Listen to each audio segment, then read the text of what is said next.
Gentlemen, how about it? Welcome back to the Tennessee Club Sports Network, and welcome back to Rocky Top. Well, a couple weeks ago, we had a top 10 matchup in the ALC. How about a top 5 matchup we've got tonight? Virginia Tech Hokies versus the Tennessee Volunteers. It's lacrosse. It's here, and it is the most beautiful day we've had in a minute. My name is Jack Foster, joined alongside Holden Boles for another broadcast. Holden, how are we feeling about this one? Well, I mean, this one really might actually be 75 and sunny, and it sure is a great day for some lacrosse. Not just because it's a great day weather-wise, but we may have the best matchup TCSN has put on for y'all all year here today. I personally thought it was going to be that BYU game, but as we've seen this 20-day break for the Tennessee Volunteers, something special has been brewing right here in this, as the Hokies of Virginia Tech have started to build a little bit of resume for themselves. 4-1 against top 20 opponents. Only one coming to South Carolina, who the Tennessee Volunteers also dropped a close one to. This team very well should be ranked number 4 in the nation, but they're ranked number 5. And it's looking like this could very well be a game that we see in Lynchburg in just a few weeks here as we get into the national tournament. So it's going to be a great game. And beyond that, we've got some Senior Day festivities for us here tonight. It's a holiday, for sure, absolutely. Senior night here in Knoxville to celebrate 13 seniors that will be graduating the program. Forgive me if I get a little teary-eyed. I love these moments. It's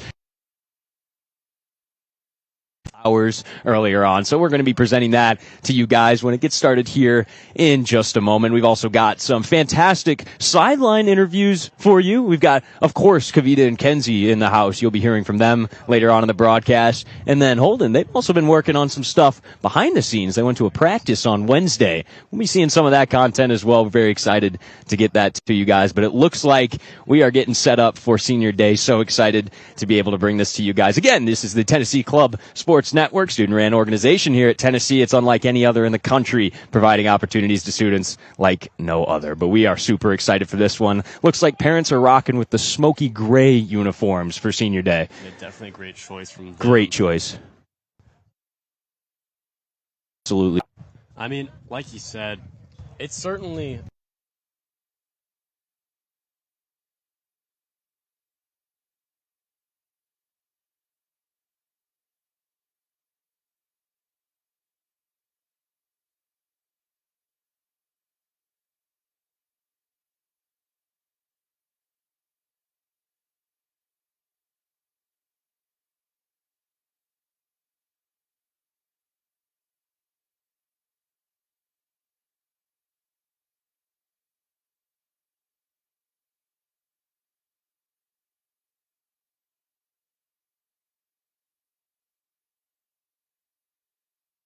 it hurts to see him go. But it always hurts. What they've given you. Absolutely, Holden. And we're excited for this one. Jake Noel, head coach for the Tennessee Volunteers, will be accompanying the seniors as well. Holden will give you some feedback that he had, some things to say about the players.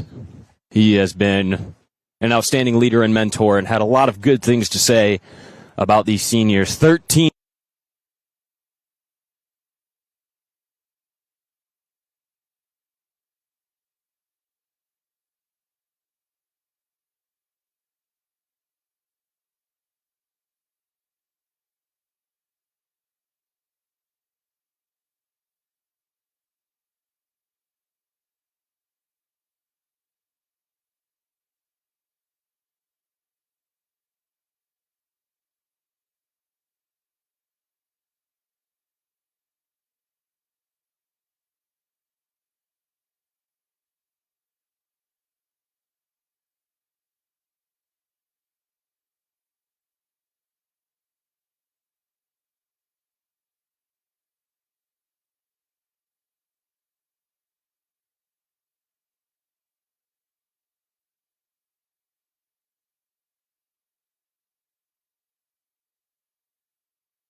Definitely could be playing higher levels at least, but when you see what they come together, what they sacrifice to do, it's heartwarming. It is. It is. It's there's a lot of sacrifice that goes into dedicating your blood, sweat, tears, and of course your fundage to a sport that is growing so fast, but is still so niche in so many places, including the Rocky Mountains of Tennessee here in East Tennessee. You know, it is very cool to see this. Both Holden and I, former lacrosse players, we of course know all about it. It is occasionally a struggle. You're not suiting up for Friday night lights like the football teams where sometimes you're suiting up for something you've worked so hard for, and you got, you know, your parents and your older brother in the stands, and that's about it. So it's awesome to see these guys come together. Also, really not a ton of respect on the name of Club Lacrosse at all. So a lot of these guys, it's a big decision to come and play at Tennessee, but so grateful that they did. Yeah. I mean, as you think about it as well, I mean, I know I go through it all the time. Part of the reason, the actual main reason I wanted to pursue TCSN, the love of the game that I couldn't let go, you know? Absolutely. And a lot of these guys, I mean, they did just introduce fifth years. But so Coach Jake Noel giving a little speech to the parents that are over there. The players at midfield to root on their seniors, so supportive. The times we have talked to these players, they have put a heavy emphasis on the bonding, the family aspect of it. You can have a team of all-stars, but they will always falter to a team of brothers. Applause sounds. We've got an order of seniors that we're going to read off. They may have not exactly lined up in that fashion. That's okay. We'll try our best to give you guys some reports. Also, shout out to the moms. Dominic Bevelicqua, number 23. The senior short stick defenseman. It has been so fun to watch him play. And I believe that is his mom. His mom can be attributed with getting the flowers. Very sweet of her. She came over to us before the ceremony. Making sure it's all good. I mean, about Dom from Coach Jake, he says that Dom is one of our top SSDMs. He's a 3-year starter from Las Vegas. He's a tireless worker. And he also takes wings on face-off. And I mean, you've seen his impact time and time throughout this season. You really got to give him credit through, 12 games played this year, 15 in the past 2 years. He's not always going to have the stat line that they're looking for, but boys. Number 44 next up, Grant Gershow. That is another short stick defenseman from Illinois. Great to see him. I believe they just passed flowers to Mr. Jack Scott. His number 0, the senior attackman from Maryland. He has gotten his fair share of playing time, not on the starting line here, but we've seen him make some appearances when an attackman gets banged up, he steps in. Oh, and boy, did he step in those big moments, especially like Liberty. Coach Jake Knoll talking about one of the most coachable guys I've ever had the opportunity to coach. Tell him something once, and he goes out there and does it. That's something that you really value in a player. A name you've heard a lot is next up, Logan Aiello, number 31. An absolute stud from Maryland, the attackman that puts up numbers. It's either in the assist column, in the goal column, or both. Outstanding to be able to watch him play. Holden, pass it to you. I love this guy. Yes, sir. Top 10 in points nationally. And Coach Jake Knoll saying Logan is truly the most confident guy on the field no matter what. He truly loves the game and getting hype teammates. He's been a starter since he stepped on the field, battled injuries, but continually gotten better as the years have gone on. Number 11, Alex Hempstead, senior attackman from Virginia, with his family and looks like siblings.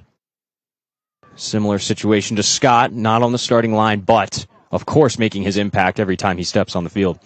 Yeah, those lefties are valuable, and Coach Knoll reflected that, saying Alex has been with the program 4 years and gotten exponentially better every year.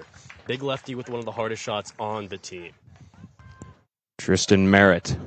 Next up, number 21, joined by his family. Tristan's a senior attackman from Florida.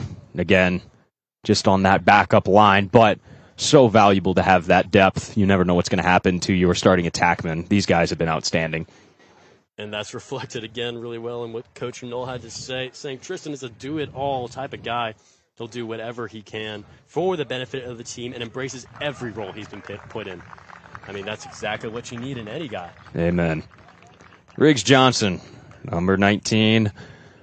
Riggs, we've seen a lot. Talk about a hustler.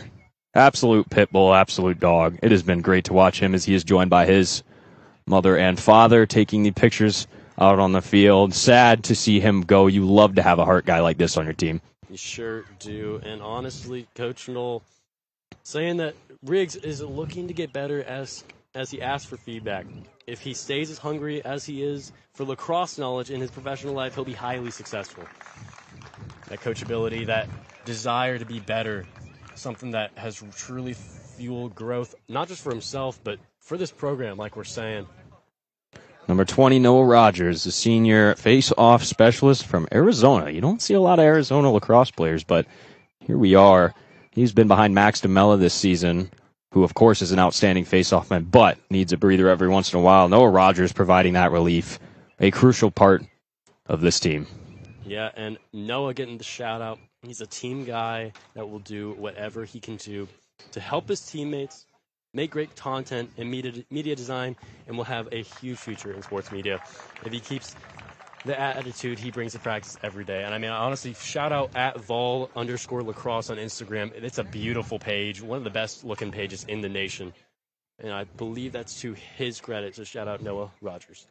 He absolutely tributes to it. Having that guy on your team, I mean, multi-use, talk about it. Getting their money's worth there. But number 14, Spencer Day, senior short stick defenseman from New Jersey, joined by his family out there, shaking hands and lining up, getting flowers.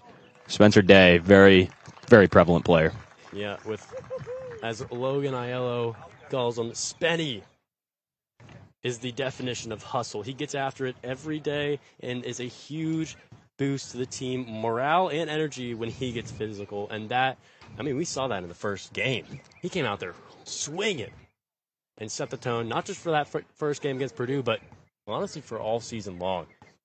Number 4, Luke Harden, the senior defenseman from Wisconsin, just walked to the side there.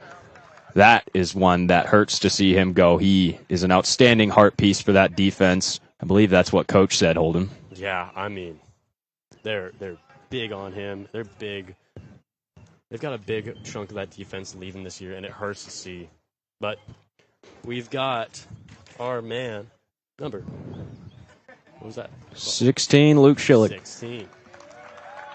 Coach had to say, Luke is one of the most liked guys on the team. Always competes and gets after it. And you know what? Personality is something you always got to love. Sebastian Derbay, number 54, the senior short stick defenseman from Connecticut. You don't see a lot of them on the field, but an absolute joy to have. He had the loudest applause, I don't know if you heard it, just now from his teammates and from the family members. Yeah, Coach had to say, look up the definition of resilient, and you'll find his picture. Team first guy, grinder, future football coach. And rounding us out, Jake Cosgrove, senior defenseman from New York, number 5, with the Volunteers, joined by his parents. Another one hurting to see him go, I believe, the captain and main leader of this defense. Yeah, that captain is a huge part of the defense, and Coach had to say just that. Jake is a 3-year starter. Talking about those guys who really instrumented the change and the growth of this program, you can't leave out Cosgrove. He's a 3-year starter, leader of our D, our top cover guy, Pitbull on the field. And an incredible scene here at the Sutherland Sports Complex here in Knoxville. The Golden Sphere and Knoxville skyline in the background as the seniors in there, family members, join arms. They look great out there. The smoky gray and the orange sweaters was absolutely the right move, Holden. Oh, it sure was. So special. The team supporting their seniors and standing side by side. I know these parents have put so much time and effort into making this possible for their kids. It's an incredible opportunity. Tennessee, I firmly believe, has the best and most supportive parents, and especially as we were talking about before, for such a small and growing sport to put this amount of time and effort into it. Anyone who watches lacrosse knows that, man, you drop the stick for a week and you've got a month of reset to make up for. It is definitely a task to become as skilled as some of these players are. And many of these guys, I bet, coming up on 13, 14, 15 years of lacrosse at this point. Very cool to see. Beautiful scene here in Knoxville, Tennessee. And I'm crying. Holden? I mean, I don't blame you. It's a somber scene to see all of these instruments, like I said, to the growth of the game here.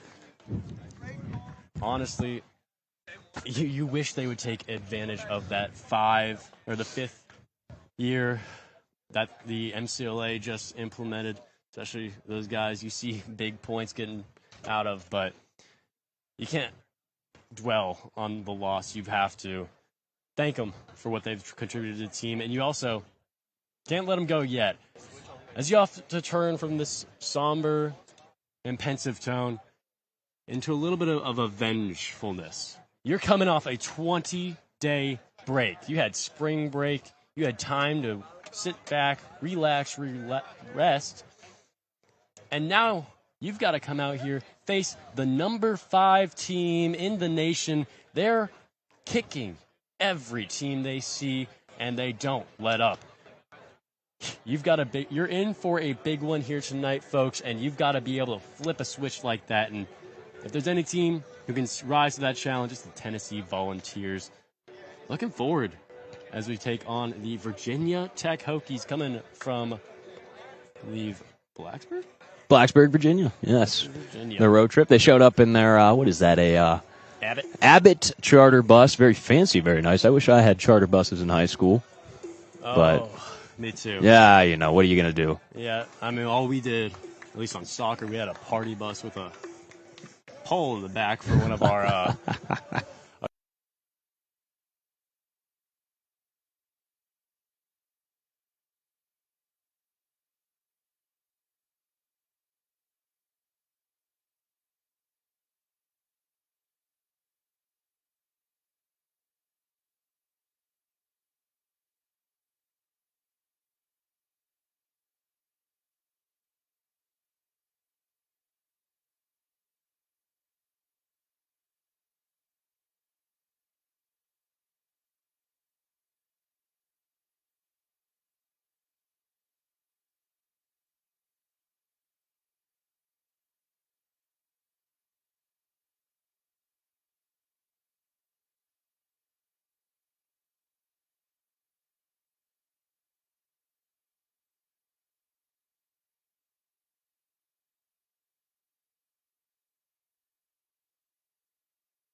guys go after him, and then only he came out of it.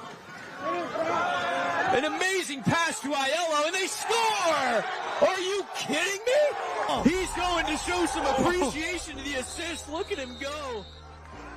Jake Cosgrove. I'm a senior defensive marketing major. I'm from Long Island, New York, and my hometown's Manorville. What was it like growing up playing lacrosse?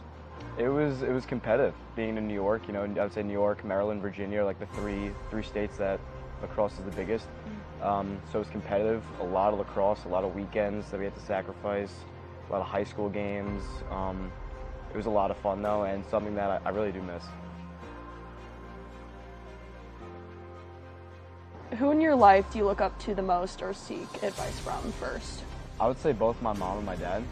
They really give me, useful advice, tell me to slow down, really think it, and being with them gives me like a comfort, and they help me make the right choices every time, so I look to them the most.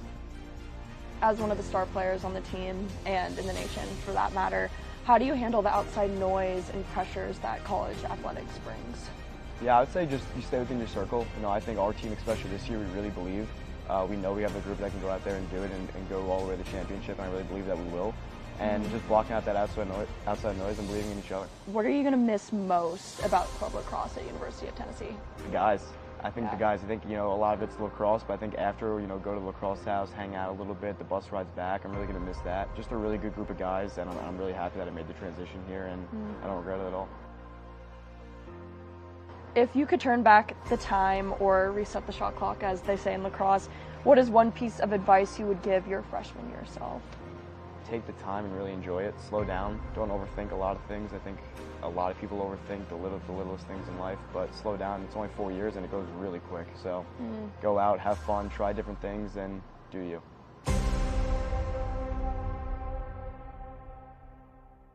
Gentlemen, we are back. The weather has somehow gotten even better, and we are thrilled. A crisp 70 and two fantastic teams in front of us. You are watching the Tennessee Club Sports Network that is going to broadcast this matchup between the Virginia Tech Hokies and the Tennessee Volunteers. As I said before, we were all excited for the top 10 matchup tonight, a top 5 matchup. Virginia Tech ranked 5th nationally. Tennessee ranked 3rd nationally right now, and Holden will get into it later. They should probably be in the 4 seed, if I'm not mistaken. Florida State sitting there right now. Things are going to change, shift around a little bit as we approach the big week and weekend that everyone's all excited for at the end of the season. My name is Jack Foster, joined alongside Holden Boles. Holden, how are we feeling? Well, I'm feeling great here today. I don't know if we had everyone here for the wonderful Senior Day festivities, but it is in fact Senior Day. It is in fact feeling 75 and sunny out there. It's gorgeous. It's a beautiful day for some lacrosse, and I'm all here for it. I know you're here for it too, Jack. We're here. And we've got one heck of a production set up here for you here tonight, as we have the number 3 Hokies of Virginia Tech, number 3 Volunteers of Knoxville taking on the number 5 ranked Hokies. Both teams undefeated in ALC play. We're looking at Tennessee number 1 in the ALC, Virginia Tech number 2, and it's getting deep into the season. Tech started a little bit later in their season, but they've had win after win against very tough opponents, going 4-1 against top 20 teams. Tennessee, on the other hand, is 2-2, although there's a controversial one there with the South Carolina loss, a team that Virginia Tech also lost to, and then obviously that BYU game 20 days ago today. It was certainly not the ending that the Volunteers would have liked coming into that longer break, but there was a glimpse of something there, something that you'll see again, in my opinion, in the ALC championship and certainly the national tournament, as you're going to see this team again. You're going to see those BYU Cougars again, and you're going to see something beautiful from the Tennessee Volunteers here, not just in the coming weeks, but here today, as you're fighting for something bigger on Senior Day. You're not fighting for the sadness.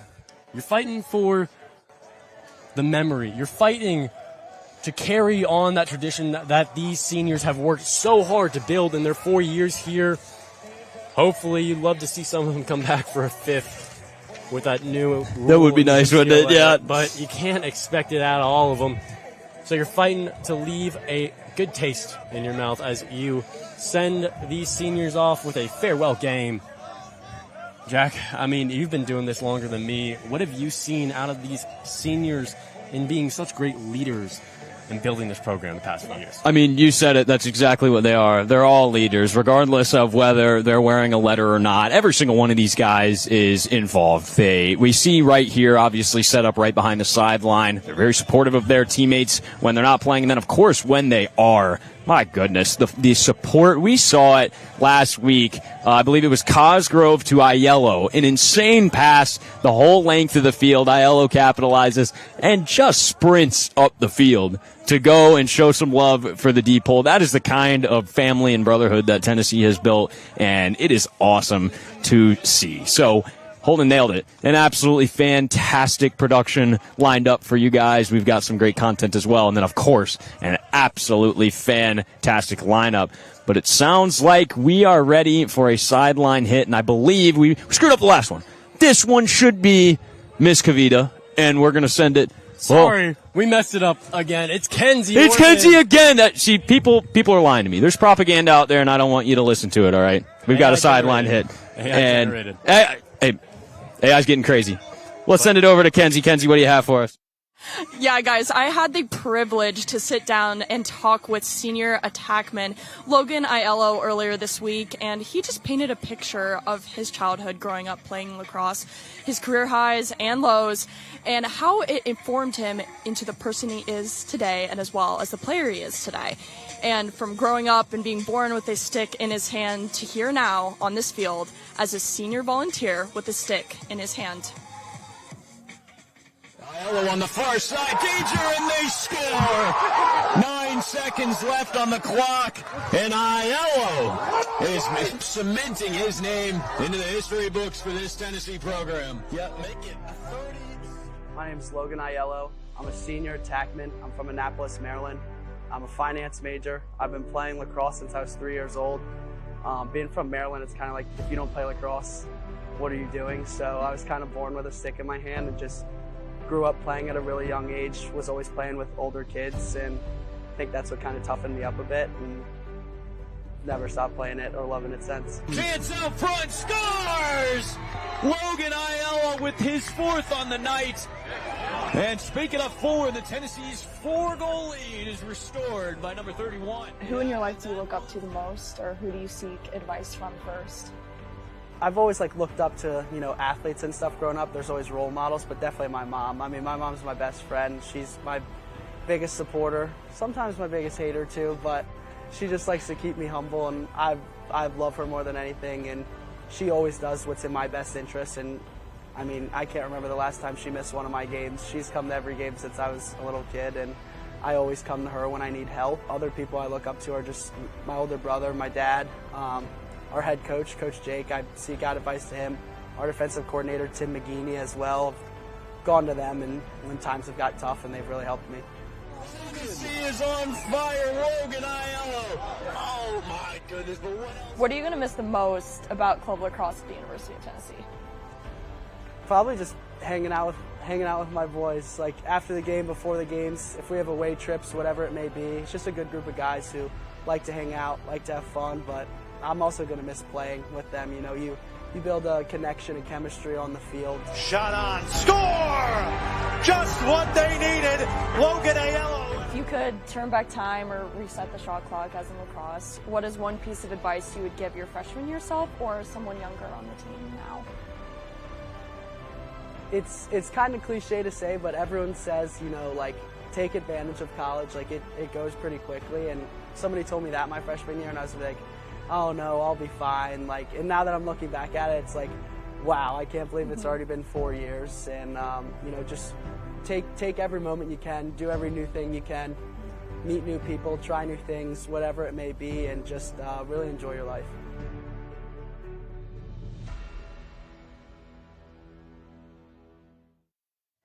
A killer job from our production team, as always, and I'm going to take a little second for the appreciation. There are so many people working behind the scenes that when you're only seeing Holden and I on camera, there's a million things going on in the background, and I'll tell you, when they're talking, it sounds like Mander, and I have no idea what's going on, but they're the experts, and we could not be more grateful. They have equipment that I didn't think I'd see till I was 50 years old sitting in front of us for this broadcast.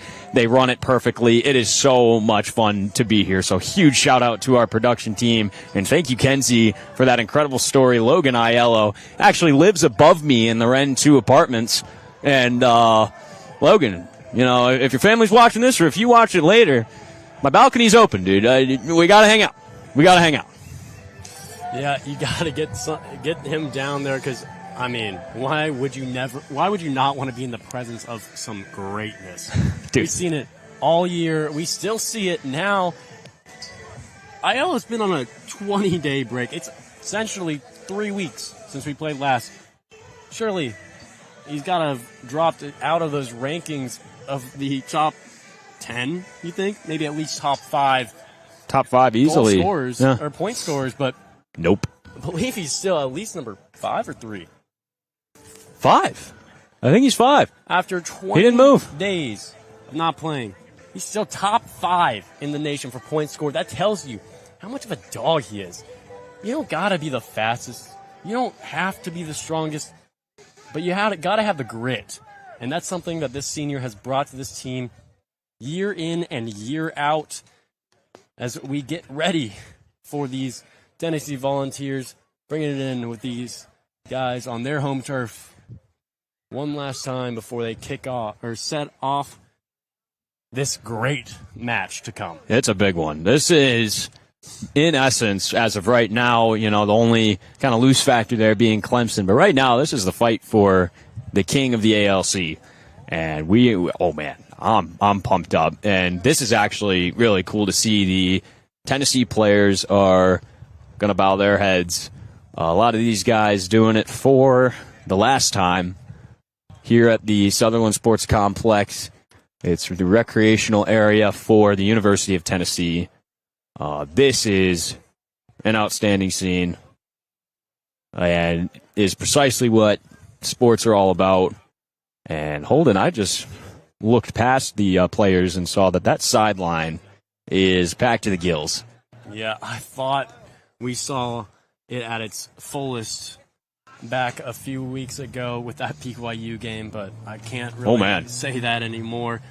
That Tennessee sideline is packed. You see so many people coming from so far away to support these boys and their squad, the brotherhood that they've built, the program that they've built, and the season that they're continuing to craft here today as they look, like you said, for the lead in the ALC, for a statement win that as the playoff picture becomes more and more evident, I mean, but despite a BYU faulty performance the other night, they still got it done against Colorado. Yeah, I still need to find that score to see what happened. There's a guy that I follow on X that was talking about that game, and it sounds like BYU was down for the count to what I believe is an unranked Colorado squad, and that would have shaken things up a little bit. Probably would have thrown Tennessee into the number 2 spot behind Utah Valley.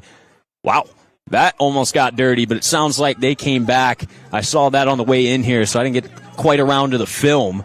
But, oh, man, no one's safe in the sport of lacrosse. No one is safe. The number next to your team name doesn't mean nothing. Yeah, it's more so about, do you have the grit to play those games? Can you be an Indiana-esque team? And there you see it. The flag of the Volunteers raised high for all to see as the campaign begins this month, as we look forward to some May lacrosse. I can't tell y'all how excited I am. No. We do not need no, we do not. We do not need a hokey guest speaker. I'm sorry, I might be wearing the wrong color tie. I'm not trying to give you all the wrong impression. But we've got a good one. We got a great one here for you today. We have two teams, honestly, started both their schedules out looking a little cupcake-ish, if I'm not. No, yeah, they both did. And even, Virginia Tech struggling at first, as you said, really teams that they should be putting 28 points on. They were having to work for that win. I mean, even with that South Carolina game, they kind of got whooped. I don't know if it was a Virginia Liberty versus FSU type of day where they just came out with the wrong foot. But credit to where it's due to Virginia Tech. They didn't let that get them down like a Liberty did. You have to not – you got to have the memory of a goldfish in any sport, really. and lacrosse most of all, because it truly is. I know we say this every time. You know what I'm going to say, Jack. It's a game of runs. Game of runs, absolutely. You saw it against BYU. Maybe we'll see it here tonight as we've got the boys suiting up for their home stand one last time for this 2026 season as they march on into the playoffs. So number 17, Gavin Larson, will be starting in net for the Hokies. And then you know him, you love him. Number 12, Kyler Gornick in net for the Volunteers.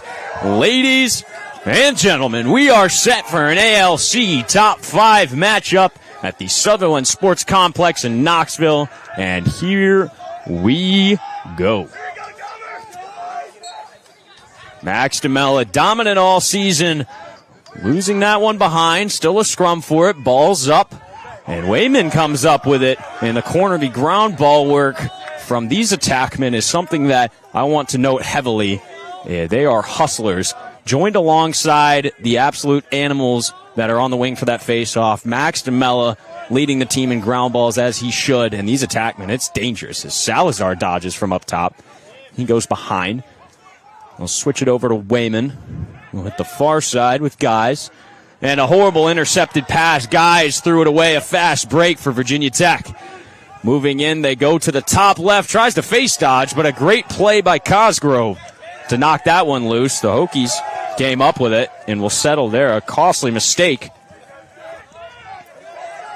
but a great by Tennessee. Great job by Cosgrove, though. That's that defensive leadership we've talked about all season, and you saw that there. Prevented the big fast break. Quentin Shiflett, freshman midfielder from Virginia, and there at X. As Dylan Lang dodging across the top.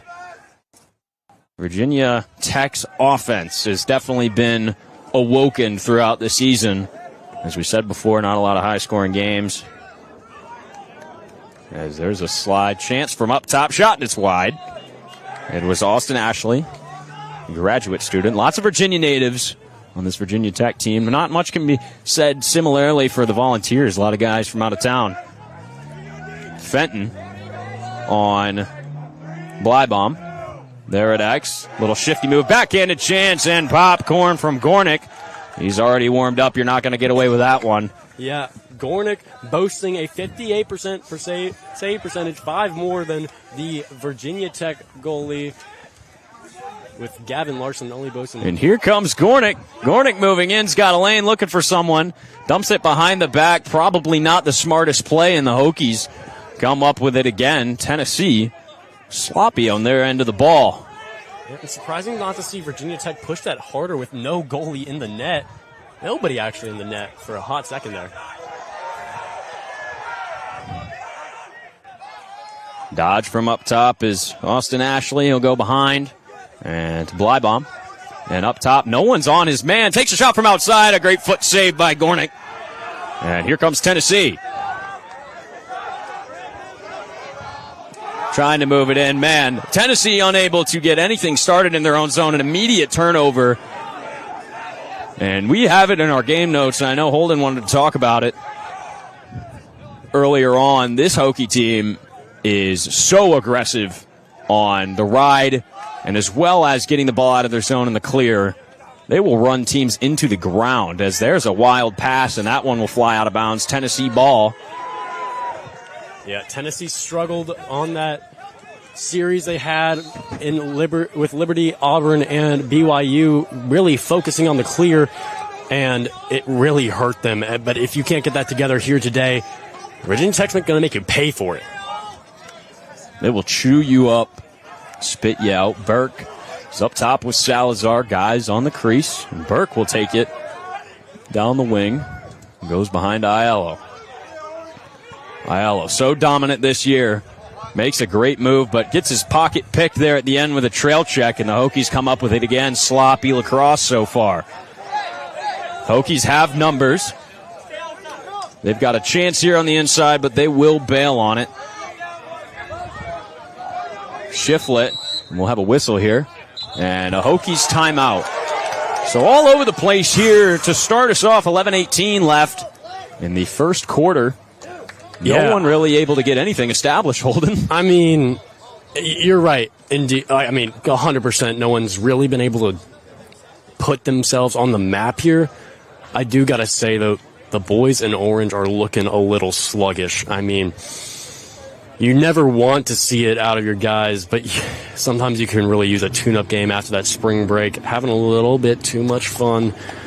Yeah, you think of that 20-game stretch is showing its face here a little bit? Yeah, 20-day stretch, excuse me. Yeah, I mean, it's probably been a rough one.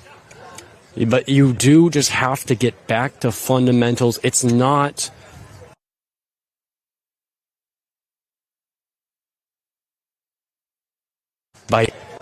Wake up. Absolutely. Very quickly. Sometimes it takes them getting scored on once or twice. Gornick putting his foot down, not letting that happen so far.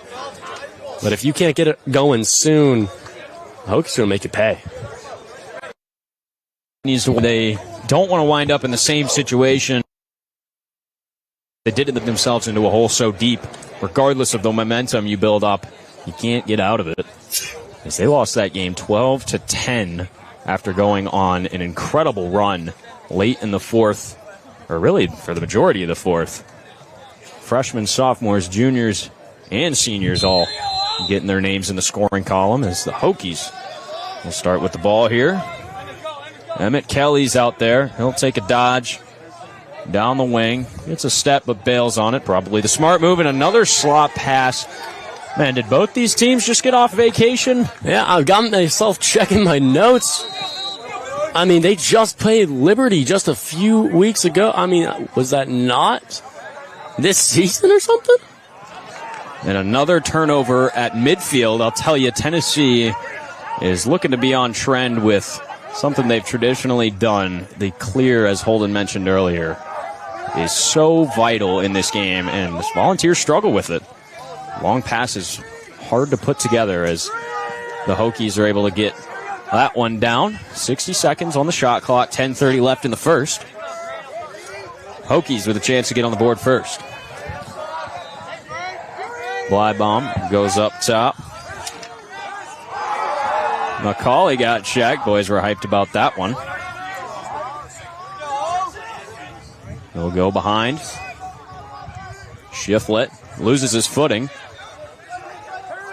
Good slide there. Tried to find someone in the middle, cutting that ball, squirts out of bounds. Tennessee ball. So good defense there by Tennessee. It's been solid so far, as that pass will go straight to the middle to Luke Harden, one of the many seniors we have graduating today, number 4 and number 5 on the defense, number 4 being Luke Harden, number 5 being the captain, Jake Cosgrove. Pivotal pieces of the Tennessee defense. Yeah, they sure are. Also makes Fenton's role that much harder next year. Abington goes behind. Salazar was wide open on the crease, but it hit the back of the net. That one shoveled towards the goalkeeper for the Hokies. Yeah, Gavin Larson collecting that pretty well. Yeah, not the best play by Aiello there. Just kind of scooped it to avoid it going out of bounds. Went straight to him. Gavin Larson, a solid piece for the Hokies, as there's a trouble here on the wing. Moving right in, he'll bail on it. Another chance up top. They go to Blybaum. Gets a lane, and they score. A beautiful job done by Jacob Blybaum. He hits the roll. He's hit the open space. And with such confusion, a little bit of lost. Tennessee defense just looked lost there.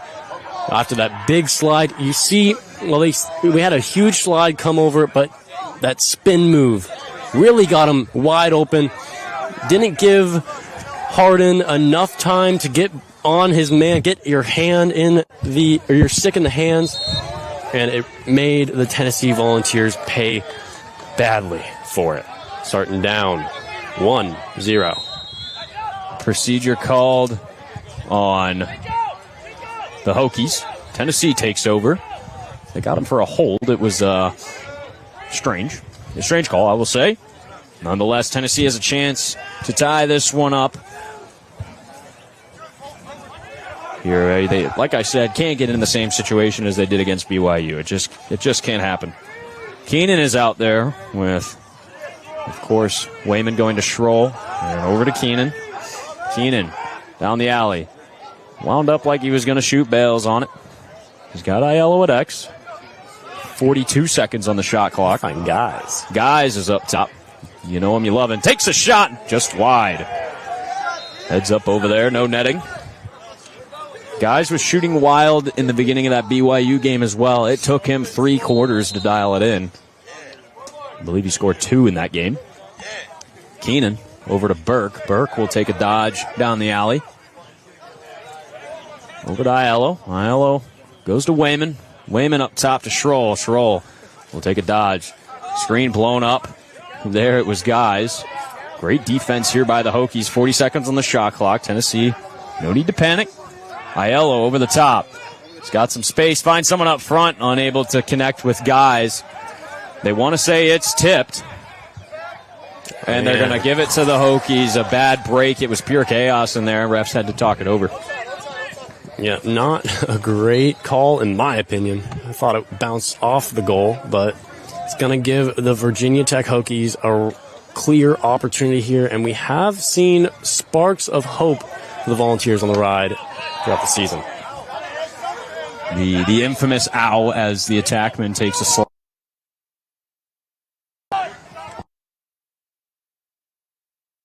Starting on defense today. 7:20 left in the first quarter. A fresh 50 for the Hokies.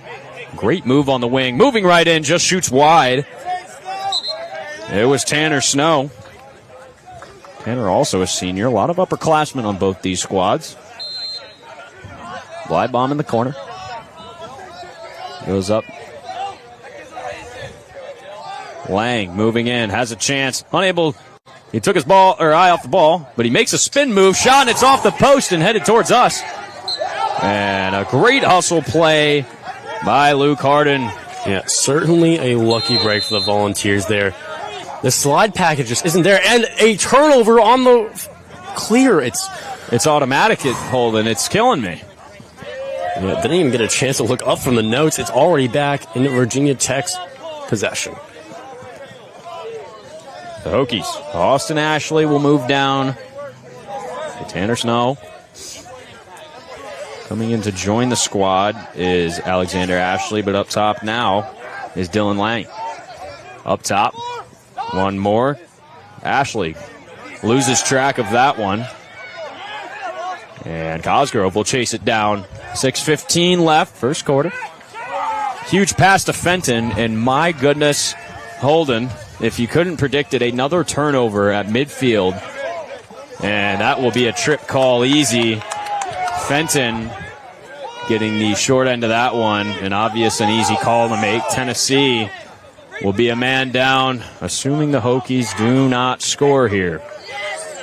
A free possession. They will get the ball back no matter what. You're really seeing just that sluggish look across the team. Dylan Lang wants the backhanded chance. Unable to connect, but he finds his teammate on the far side. Ashley over the top. Feed over. And they'll go behind. Shiflett goes up to Ashley. Down the wing, shot. A great save by Gornick, and that'll stop the possession. And we're going to send it over to Miss Kavita for a little audio interview here. Let's hear it. Hello, my friends. Yeah, I actually had the pleasure of speaking with head coach Jake Knoll a little bit before the start of this game. And Jake's squad, you know, they came into tonight 10-2 overall, undefeated in divisional play. And he told us the difference this year is simple. They've gone from a group of individuals to a true team. Now, against a tough Virginia defense, the message is clear. He told me that control the middle of the field, stay disciplined, and trust their offense to do the rest. And clearly what makes Tennessee dangerous, it's not just depth, it's their IQ. So I'll send it back to you guys, and let's see what these boys can pull out number-wise. Thank you, Miss Kavita, for that one. Man up. Chance for the Hokies here. Working the offense through X. They've got it up top now. Quick feed, tic-tac-toe, but knocked down by Harden. They come back up with it. Huge shot, and Gornick's not going to bite the low to high, I'll tell you. I don't know if I want to say it's his specialty, but he is darn good. Dropping too early. It's great skill to have as a keeper, as I believe Abington's in trouble here. Yeah, Bevilacqua doing a good job getting out of that, but may have also put us in a dangerous position. Thankfully, Gornick able to bail him out. Guys with it. Needing to settle in here, I'll tell you. Getting one on the scoreboard. Make the fellows remember the lacrosse they've got to play. That needs to happen sooner rather than later. 45 on the shot clock. 4:15 left in this first quarter here. A gorgeous day here in Knoxville, Tennessee. Gavin Burke up top with Salazar. The guys on the crease once more. Deadly midfield line for Tennessee. Hokies are absolutely dialed on defense as there comes a double. They try to get it to Burke, but it's knocked down. Wayman up top has a shorty. He'll like this one. Takes the dodge. And 10 seconds on the shot clock. Need to go. Clobbered is Wayman, but here comes Aiello over the top. And unable to make anything happen. Backhanded chance, and they score! Gavin Burke cleaning up garbage. I'll tell you, that was a dumpster fire of a play. But jumping up and snagging that one, number 51, backhanded. My goodness. I mean, I don't know how many years Burke's been starting, but that looked like a man who has sat the sideline and rode the boat. He picked that up. He grabs it. The shot clock's almost out, but he swings that thing right inside. That blow-to-low shot is one that the goalies, frankly, are very rarely going to predict. You don't want to go high to high. You don't want to go low to low, but if they have no time to predict, what's it matter? John Nye's winning that one. Here come the Hokies. The pole up top. We'll move it down. Glide bomb. About to get doubled here. We love to see Max DeMella. Can absolutely play two ways. It is no problem at all if he is trapped on defense, but come out here now. Tied at 1. 3 minutes left in the first quarter. 50 seconds on the shot clock for the Hokies. Dodge from X here. Gets around, hits Gornick right in the face. That'll wake you up. And a great chase by Cosgrove. I'll tell you, there's the senior, the captain. That's what gets you there. But you gotta convert here on the clear. It's necessary. And they do. It was about darn time. I was slowly losing my sanity. And Grant Groucho did a little bit of shiftiness, getting his defender off him and let him get back for a yellow. Yeah, getting a little happy feet in there. Hoping to see a better set here from the Volunteers. Struggling so far. Their first goal coming from number 51, Gavin Burke, as he takes it from up top. Will bail on it and go behind to Schroll. Dangerous pass almost picked off. Schroll from X. Takes the roll back, a little swim dodge, comes back. No alley there. Great defense by Christian Edwards of the Virginia Tech Hokies. Guys up top. Find someone on the crease moving in. Burke off the post. Shot clock reset. And a good chase by Wayman. And I personally love that take. Wayman from X. A little hesitation, will come back around. One-handed chance around. Tried to do a little Josh Yago of the Notre Dame Fighting Irish there. Didn't work out for him, but maintaining possession for him is Aiello. Yeah, we're really seeing a gritty VT defense here. Give them their credit. Every defensive coordinator watching this game right here salivating over the sticks in the passing lane that's caused so many turnovers. Another backhanded chance from Aiello. Not sure what the obsession is here today. That's got to be the sixth one we've seen. Hey, it'll have to fall at some point. Some point. I know Wayman likes it as here he comes. Another chance. Not quite there. Aiello chasing for it. They'll give it to him. Close call there as John Wingfield for the Hokies was right on it. Yeah, up top to guys. Call, Duncan. Yes, you're the man. 30 seconds on the shot clock. Salazar up top. Mr. Shifty moving in. Beats his man. Going in. Bounce shot is just wide. They'll maintain 22 seconds on the shot clock. You're really seeing a tight-knit defense for Virginia Tech. They're not coming out as far as you see a Tennessee offense or defense come out on a wide set offense. So they're not going to give up those. They may give up those long shots, but they're not going to give in those tight looks unless it's a once-in-a-lifetime look like we had for that first goal. 10 seconds on the shot clock. Got to go quick. Aiello, little hidden ball trick moving in. One-handed feed to the other side, and a flag will come flying. He saw it. Yeah. Attaboy. Nate Kruder, part of the officiating crew, I believe. They will get a holding call on the arm there. Was it Aiello? Believe so. Believe so, yes. And that will be a great opportunity. They were at 2 seconds on the shot clock there. Get it reset to 60. Let yourself dial up to play. Some real ball here as you got to find a way behind this big Virginia Tech defense, especially on these man-up opportunities. They are. Look at them down there. Mountainous. Man-up chance here for the Volunteers and a chance to take the lead. Shot from outside. Knocked away. A game of inches. That one close. Barely outside the right. Larson tracking that one well. It was Tyler Smith. Guys over to Burke. Back to Guys. Guys to Aiello around. Skip pass, and it's low. Aiello frustrated with himself on that one as they throw that away. And I believe penalty expires. So a missed opportunity there. 40 seconds left in the first quarter. Larson with it. It's Tennessee Ride. Every once in a while can make things happen. They hustle well. I thought they were offsides there for a moment. They had someone back. 20 seconds here for the Hokies.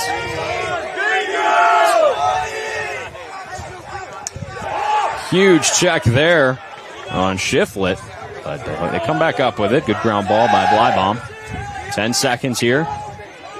Feed in the middle. That can't happen. Luckily unable to corral it. And a huge push from behind there. Not sure what the thought process was. You know what? Sometimes Mossman. You don't got to have a thought process. You just got to get that momentum. Say, I can put you on the ground. And sure as heck, Andrew Mossman did that there. Far side. They got a chance. You know what? They played it well, but it's wide. And that'll conclude the first quarter here. As we, I believe, have a look from Kenzie coming up for y'all, but this has been a battle here, a low scoring affair. You saw this in a few of those really close games. Kenzie, what do you got for us? Yeah, guys, I am here by a goal, actually, so need some action here for the Vols more in this area tonight. A little slow start for the Vols, but they're both neck and neck with 1-1.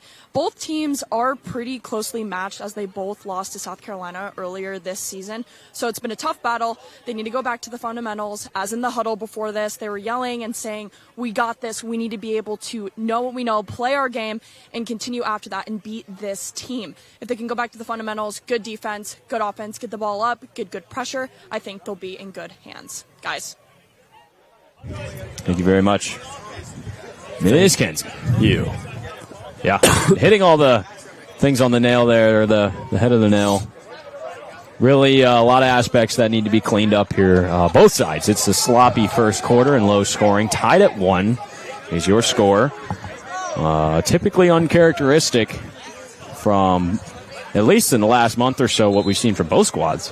Yeah, I mean, the lowest scoring game in all of Virginia Tech's season was their loss to South Carolina. That came back in February, the 27th of February. So it's been a hot second. The Volunteers, on the other hand, their lowest scoring game being the... Also South Carolina, I believe. They put up 8. 8 to 9. I mean, South Carolina came out big on defense, and both these teams strong in that field. I mean, we know how strong the Tennessee defense is, holding until that UVU game. BYU to the lowest amount of goals they've scored all season. But these Virginia Tech guys are big. They are strong. They are gritty. They know how to force a turnover. DeMella moving in. A little possession shot there. Almost kills our poor sideline reporter. A good face-off win there out front by number 9.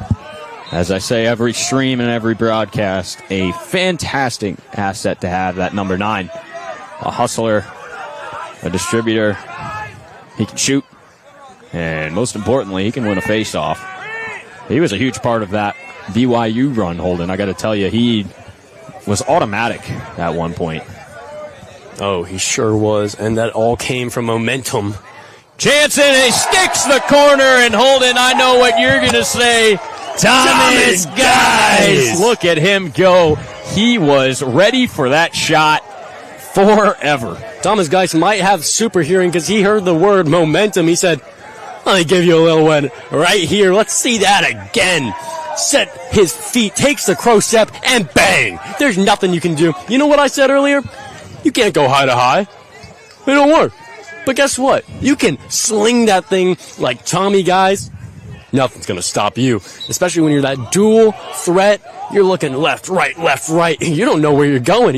Maybe he doesn't know where you're going, but he knows where that ball's going. Into the back of the net. Volunteers 2, VT 1. First lead here for the Volunteers comes after a great face-off win by DeMella. 2-1 your score, 14-15 before halftime. There was a procedure called on the face-off. Max was early, so the Hokies taking over. Great shot there by Guys. It doesn't get more, or it's hard to get more in that top right corner than that. He was ready for that one. I bet the eyes were wide. Adrenaline was pumping.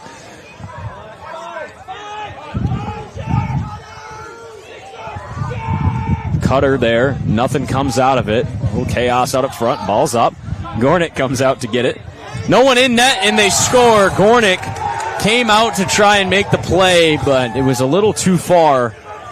And it was so chaotic, I'm not even sure who scored it, but 2-2. Volunteers lead quickly taken away.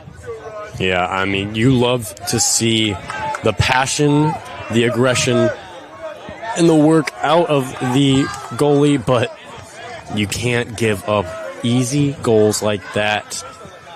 As we head back to the faceoff line, tied again with 13:41 to go. DeMella taking a break. Faceoff taken by Noah Rogers of Tennessee. Hokies dominant on the faceoff so far tonight, making life difficult for the Volunteers, who, even against the best of the best we've seen, are so good. At the faceoff dot, a lob pass in front, behind the back. That is absolutely disgusting.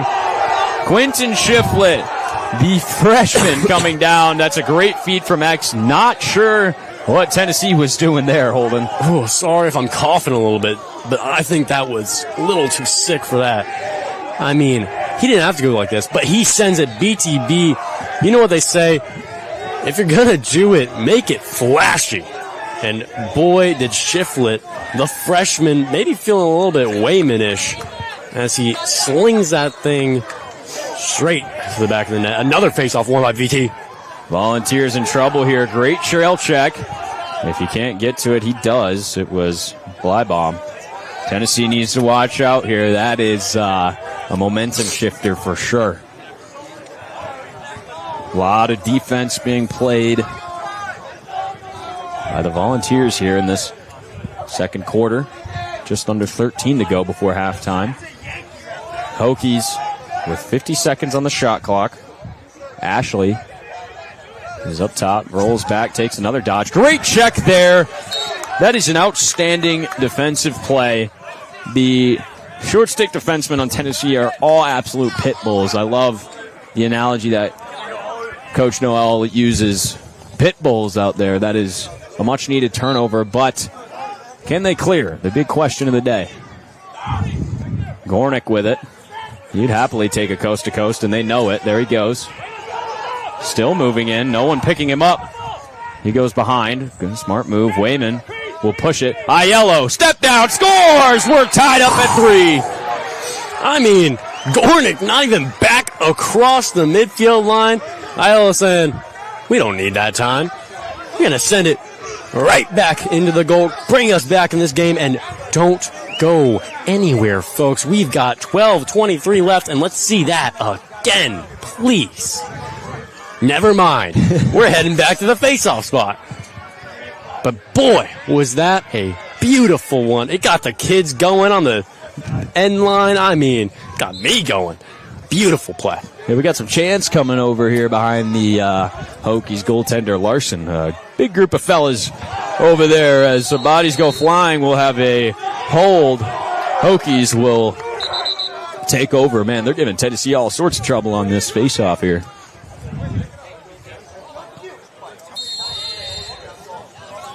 A fresh 80 for Virginia Tech. Aiello basically automatic from that step down. You give him time, room from 7 yards. I don't care if it's Liam Entenman in the cage. He's scoring. Dodge down the alley, find someone moving in, tried to find the far side. Step down, Chanson, right back on top. Is Virginia Tech exchanging blows is the theme of this game. Yeah. 4-3 your score, just under 12 before halftime. And that's Alexander Ashley, the grad student, putting Gornick on his butt. That's a rough one to give up, because usually for the Volunteers, you're playing so far out, you would have usually had hands on that man, but with the messed up slide, you're not getting there in time. And Ashley taking a major advantage of it, sending the Vols back underneath with the score 3-4. DeMella won it forward, but heavily contested. He comes back up with it. A couple checks right to his hip, and he loses track of it. Spinning is Christian Edwards for the Hokies, and he'll take it himself across midfield. Got some bright cleats on that boy. They're looking good. I believe Adidas. I may have sold a few of those at Dick's. So the Hokies another chance. Again, lots of defense being played by the Volunteers. And the Hokies taking advantage of, I think you nailed it, Holden. There was a rotation to try and control the chaos on that initial dodge. And they left the far side wide open as someone beats his man moving in. And a great trail check. There he is again. Luke Harden, you know him, you love him, but immediately turned over. And a ground ball by the Hokies. Anything to stop the momentum. Shiflett goes to O'Sullivan. And another great check there. Good defense by Tennessee. He tries to goose it. Gornick needs to watch out. He loses his stick. That's got to be a holding call. And Gornick will get himself a penalty for that. Not the right play at all, man. I think Gornick is going to get a stern lecture about leaving the cage here in a second. I mean, he's trying to do the right thing, but VT has the IQ to draw you out, get you in an uncomfortable position. You're not going to kick Gornick out. It looks like Kyle Conklin was a little too excited to get back in there. Nope, now Gornick's going to take his time coming out. He does have to serve it. So this is the first goalie change I've seen. Kyle Conklin coming in. It's been a long time. The big fella. So Gornick doesn't know exactly what he did, but in lacrosse, playing with the stick is not allowed. The Tennessee coaches didn't like it, and Nate Kruger doesn't like the Tennessee coaches. Man up chance for the Hokies here. Tennessee very compressed in. I'm going to watch out here. They do have shooters on the wing here. Step down chance and a disgusting bouncing shot from Tanner Snow. Yeah. And the Hokies get the biggest lead of this game, 5-3. That's the biggest thing for a goalie, especially when you're not warm. You're not ready for that. You see him get set, but there's also going to be a defender standing in front of our goaltender there. It just makes it so much harder, especially when you can't read the ball. I mean, that's a beautiful bouncer, and you couldn't tell. I don't blame Conklin for that one. You got thrown in at the wrong moment against a nasty team. Hokies clicking on all cylinders here, but a great push play there by Spencer Day. He's one of our seniors graduating as well this year. A little push to Max DeMella getting chewed up tonight. Holden, I've got to tell you, uncharacteristic. Like I said before, BYU's face-off guy, I forget his name, was no joke, and he was just eating him up in the second half of that game. Not seeing that tonight as Salazar's dodging here. Messes that pass up. Missed ground ball. Aiello step down, scores. Let's get it back within one. Walk it off, baby.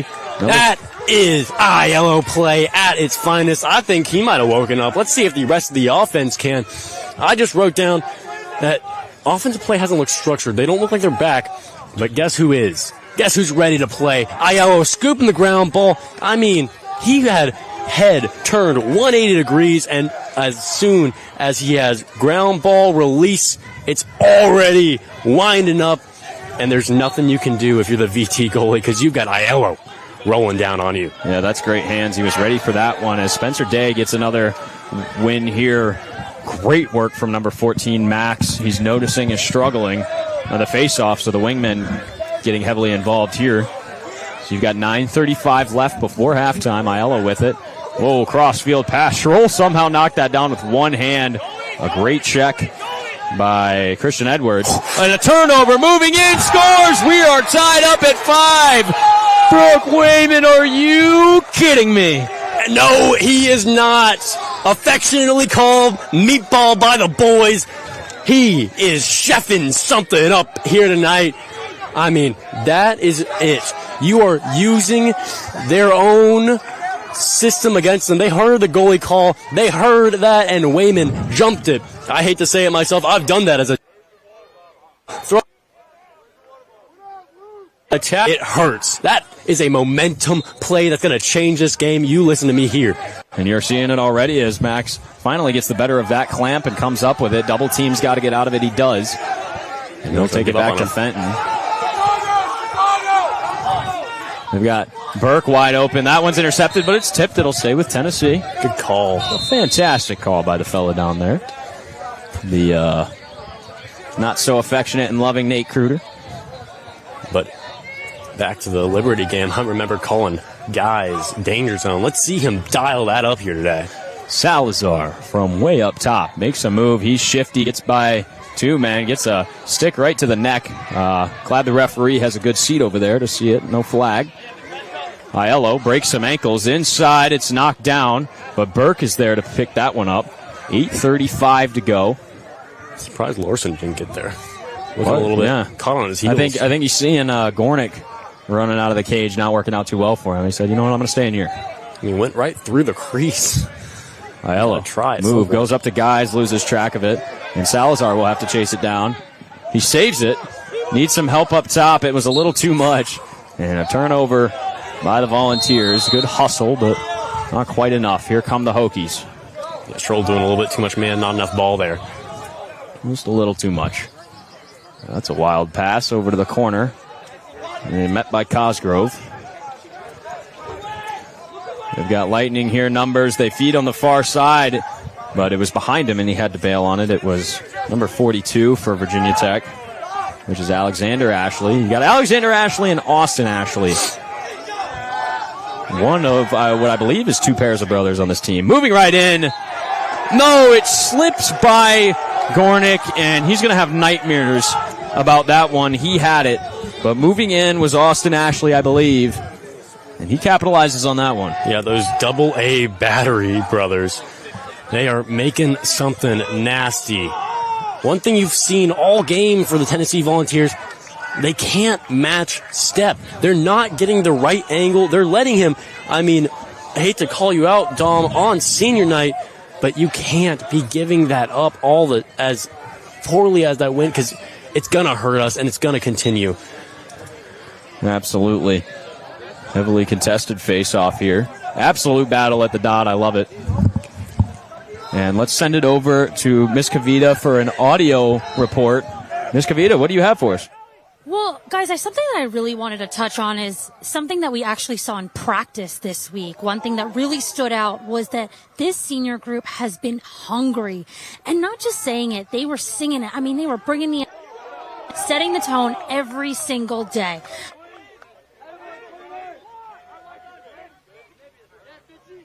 Told us seeing it in translation here tonight. A team playing with urgency, energy, and obviously something to prove as they head right toward that postseason. I'll send it right back to you guys. Thank you, Kavita. Good insight there. As we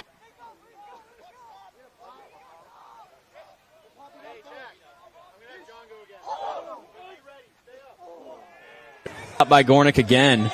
It was outside. Wild pass there, knocked down. Spencer Day's there to meet number 27, Jack McKenzie. And for the Hokies, we've got a reset here. Did make contact, I believe, with Gornick. Chance up top, moving in, left all alone, but a great trail check. Sold, and a call is going to come late. It's going to stay brutal with... It's going to stay with the Hokies here. They gave him a reset. I didn't think Tennessee had gotten possession before the push. Could be wrong. Chance down the alley. Stopped by Gornick. Almost bounced past him. It had some backspin on it. Yeah, divine intervention there, but comes right back, strikes him down with a muffed clear. Gornick, I'll tell you, Holden, not overly impressed tonight.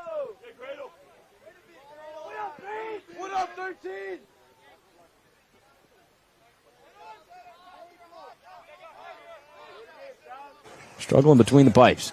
A few getting past him. Normally, we've seen him being able to control that rebound. The past 3 have just bounced off. Sullivan down the wing. Chance on the crease. That would have been disgusting, but it is wide. I believe that was from Luke Papau. Hope I'm saying it right. This freshman defensive mid isn't not showing the angle you need. Shiflett loses track of that one. Great check by Luke Harden. And a toe drag by Gornick. Getting a little fancy. Got to watch out. He's got a man behind. Just check right to the arm and to the back. Letting him play tonight. Gornick gets rid of that one to Aiello. Aiello pitches on the step down. Finds Wayman on the far side, and they'll settle this offense down. Yeah, good IQ from Wayman, seeing that Gornick's taking a stroll on the way back. So getting that yellow call in, slowing it down. I mean, when you're a goalie, you don't have the gas, really, to be making that. Guys, Mr. Danger Zone up top. A little roll back. He'll go over to Salazar. Salazar's got the step. Looking towards the middle. He's a great distributor. Uses that shiftiness to draw the slide and picks defenses apart by finding the dominant attackman down there, Wayman and Aiello, as Schroll is up top. Also on that list. He gets hit a little late. Yeah, guys on the far side on that. Feet there. On a good ride. Almost turned it over. Dangerous there. Christian Edwards coming up with that one. I tell you, Edwards has been impressive tonight for the Hokies on defense. Sure has. And blown chance here. Hokies have numbers. Went for the trail track. Gornick tracks that one. A confidence booster for number 12 for Tennessee. Fent makes a impressive catch there. Salazar. And a nice clear, well done by the Volunteers to get that one back. We've got just under 3:30 before halftime. And timeout, Tennessee. Yeah, I mean, pure chaos, my goodness. Honestly, less so for me, chaos, more so disappointment. I think if you are the Tennessee Volunteers, you break out the iPad, you break out the phone, and you watch this game film back, if you're the defense for the Vols, you see such a good job from the Virginia Tech Hokies. Somehow you've still slipped in 5 goals on them. You give all credit to the offense. They are making something out of nothing. They've had such little time of possession as opposed to time we've been back on defense. It's remarkable, I have to say, how good that Virginia Tech defense is at angling, at not giving up the bad look, taking the bad step like the Tennessee defense has been doing, giving so many open looks, no one on hands, no one in front of them, just because we're putting too much effort into trying to get a stab, trying to get a hit. You've got to play fundamental defense if we are playing against one of the best teams in the nation. Sports that are in this fashion, the lacrosse and the hockey, they tell you not to track the stick or the pucker ball. They say they want you to go to the body. Tennessee struggling with that. Hokies got that dialed. But absolutely, Holden, you said it. Almost no possession time for the Volunteers. They had one good one down here in the first. But really haven't seen much more of that. Yeah, they've been capitalizing on the fast breaks or just scoring right off rip. So it could be the trend for tonight. If you've got a battle at the dot, every time you get that ball, you got to cash in. And while that fast attack offense has been working, you've got to consider the defense too. You've got to consider, most importantly, in my opinion, the defensive middies who have been giving up bad steps, bad angles, poking too hard. Wild pass there by Salazar, reeled in by guys. Aiello over the top. Salazar wasn't ready for that one in the middle. And I'll tell you, John Wingfield, the senior defenseman for the Hokies, very impressive as he takes this one up the right side of the field for the clear. Well done. We got a whistle here. I believe a timeout. Yes, a timeout called by Virginia Tech. Yeah, probably getting their right personnel on while still trying to get that designed look going. But, I mean, you can't take them with you. Might as well use them while you can. With 2 minutes and 56 seconds. As the fire truck goes by. Yeah. Nice ambient noise here in Knoxville, Tennessee. Certainly not coming for the goals here today. They have been pretty cool. Pretty cool indeed. But Holden, you called it before the game. We even saw it there from John Wingfield of the Hokies. They really want to capitalize. Every time they bring the ball down, they're looking to see if they've got numbers, looking to see if they can rush that offense and get it done. A lot of their goals not necessarily coming from a set, but really just chaos. Yeah, I believe they've got 2 that were blown rotations by the Volunteers. But really looking to push the pace of this one. Holden said it earlier. They try to, what's the term you use? Run other teams into the ground. Oh, they sure do. And I mean, if you're the Volunteers, why are you not valuing the ball as much as VT is? If you are giving up these terrible turnovers on the clear, you're taking away opportunities from Aiello, 36.6% on shots, Wayman, 39.7% on shots, and guys, and more. This is a fundamental part of winning this game. You can't give away the ball that easy, and the Volunteers have been. Hokies with a fresh 60 up top. There's Dylan Lang. He'll go behind, and then up top, far side. Chance down the alley, Bales on it. Refocuses it. It was Austin Ashley. He's got one in this game. Little hitch there from Tanner Snow. Didn't want nothing about it. And here comes Dylan Lang again down the far side. Had a little step, and he will score. They will wave it off and get him in the crease. What a break for the Volunteers. Virginia Tech coach is livid. If you're asking me, he was very much shoved into that situation. Yeah, the only thing that would stop that, I believe, would be if his foot stepped in before he was shoved. That means the play would be dead, and anything that happened after would be mute. But you know what? Great play from the senior Grant Groucho, selling that one. Yes, he did. Did I do that? Wasn't me. Was it you? Must have been the wind. I love it. Tennessee here. Just under 1:40 to go before halftime. Down 1. Trying to get back into it. Trying to find something here. They've got 35 on the shot clock. Around to Aiello. Aiello wants the middle. He's got a shorty. Moving in. That shot was knocked down. And youch. Big wind up there, and absolutely nothing. Hokies have numbers here. Moving right in, goes to the far side. Little hitch step. Good defense by Cosgrove. Didn't bite that at all. The hitch step from Blybaum. That's what you need from everyone on defense here, not biting when you see a little bit of fanciness. You need that core defense, staying in front of your man, putting stick on hands. He is holding them together. He's a glue holding them together. Him and Gornick, or not Gornick. Gornick? Right? Gornick and Cage? Or, yeah, Gornick. Yeah. That's my bad. So, looks like they're going to burn it. We'll burn it down to one last shot. They've got 40 seconds here. Shot clock and regular game clock match perfectly. Looks like they're 1 second off. Last possession here. Yeah, you said it. The sport is so fast. Cosgrove recognizing that no one's taking that shot. Great tip out front. They'll chase it down as Tanner Snow. Under 20 to go before halftime. Fenton is there. He'll move it over to Austin Ashley. Ashley down the wing. Got a wraparound chance. Ball didn't come out. Fenton makes a great recovery. Sends Ashley flying. Chance up top. Knocked away by Gornick.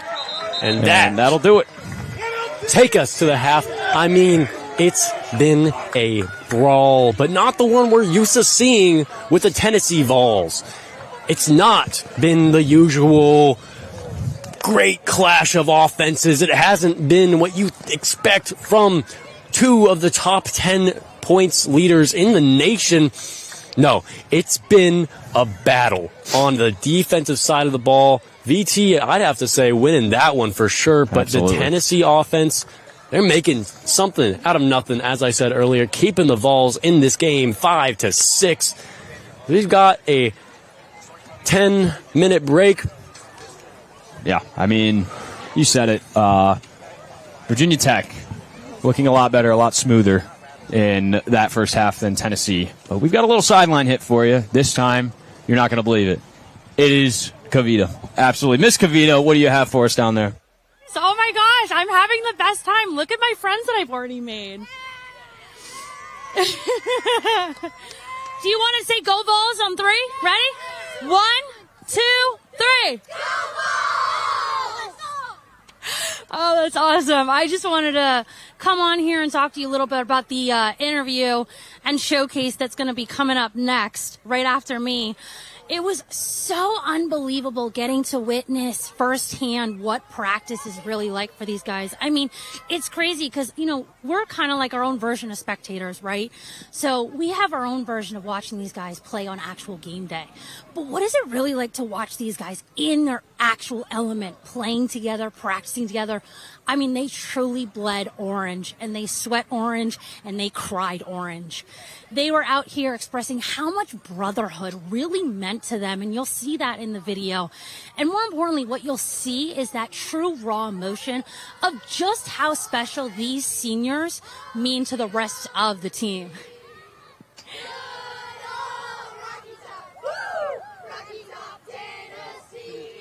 All right, and I will throw it back to you guys from the field and from my friends.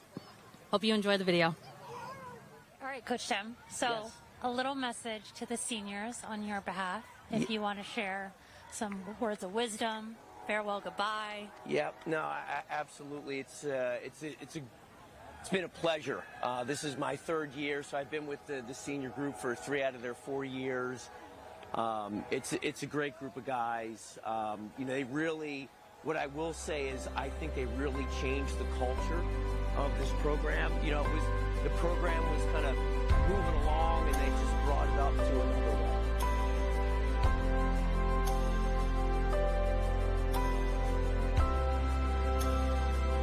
This is Coach Jake's first year as head coach. Obviously, you've been here for some time before that. What's it been like watching him take the reins and lead and charge this team? Yeah, I love it. I love one, getting back to the game. It's giving me so much, and I love helping and just observing the next level. I tell all the guys that play, I'm like, someday you're going to be coaches. Can you explain this photo to us? Okay. Yeah, so I coach for a little club youth team here, so those are all my kids. So I didn't even know that they were coming until after the game, and they ran up to me, they're like, Coach Andrew, Coach Andrew. No, I just, you know, love the guys. You know, they're going to be very successful, and I hope they give back. I hope they give back and donate back to the program. I hope they continue to do that when they're very successful in all their endeavors. But no, it's, you know, we're very lucky to have the facilities that we do and the support that we do. And the parents have done a great job. What's one word you'd use to describe this team's identity heading into the postseason? Say hungry. Why is that? We've gotten close, but we haven't gotten to the final thing. Friday night, it's a huge game for us. You know, another league game, and then Clemson. So this is the fun part of the season. Speak. It is. It sure is. It sure is. Right. Awesome. Thank you very much. Thanks, guys.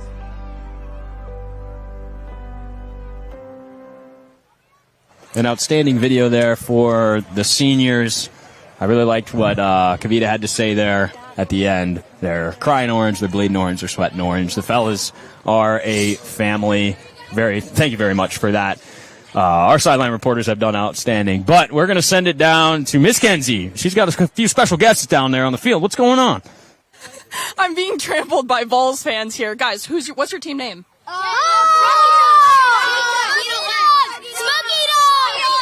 All of the above, I guess. Okay. Next question. Who is one of your favorite players on the team? Senior Logan Aiello, of course. All the above. The whole team pretty much, right? Yeah. Okay, one more. What do we need to see more of? More goals? Awesome. Thanks, guys. Back to you guys.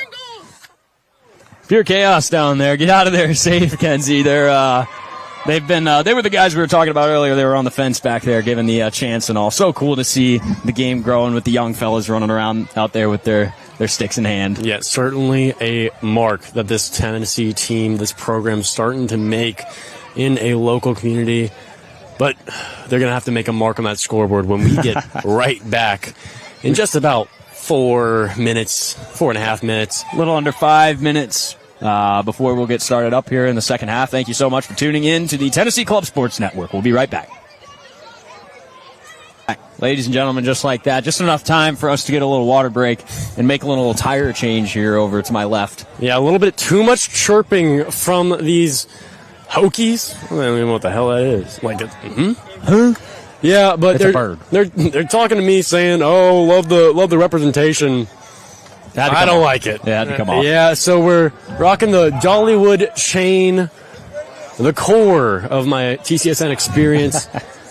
As we're looking to move the chains a little bit here. If you're the Tennessee Volunteers, you've had troubles on face-off. You've had trouble on defense. You've had trouble moving the ball efficiently on the face-off or on the clear, and when you've got it in your settled offense. The only part of the game where it looks like you are firing on all cylinders is that action-packed, almost nonsensical offense at most points, where you chaos. thrive in that chaos, and sometimes the goalie doesn't when it's right on his doorstep.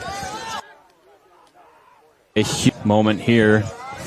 Everyone's settled down. Tennessee needs to get started here first, and Max wins that clamp to himself. The cleanest face-off we've seen tonight goes to number 9.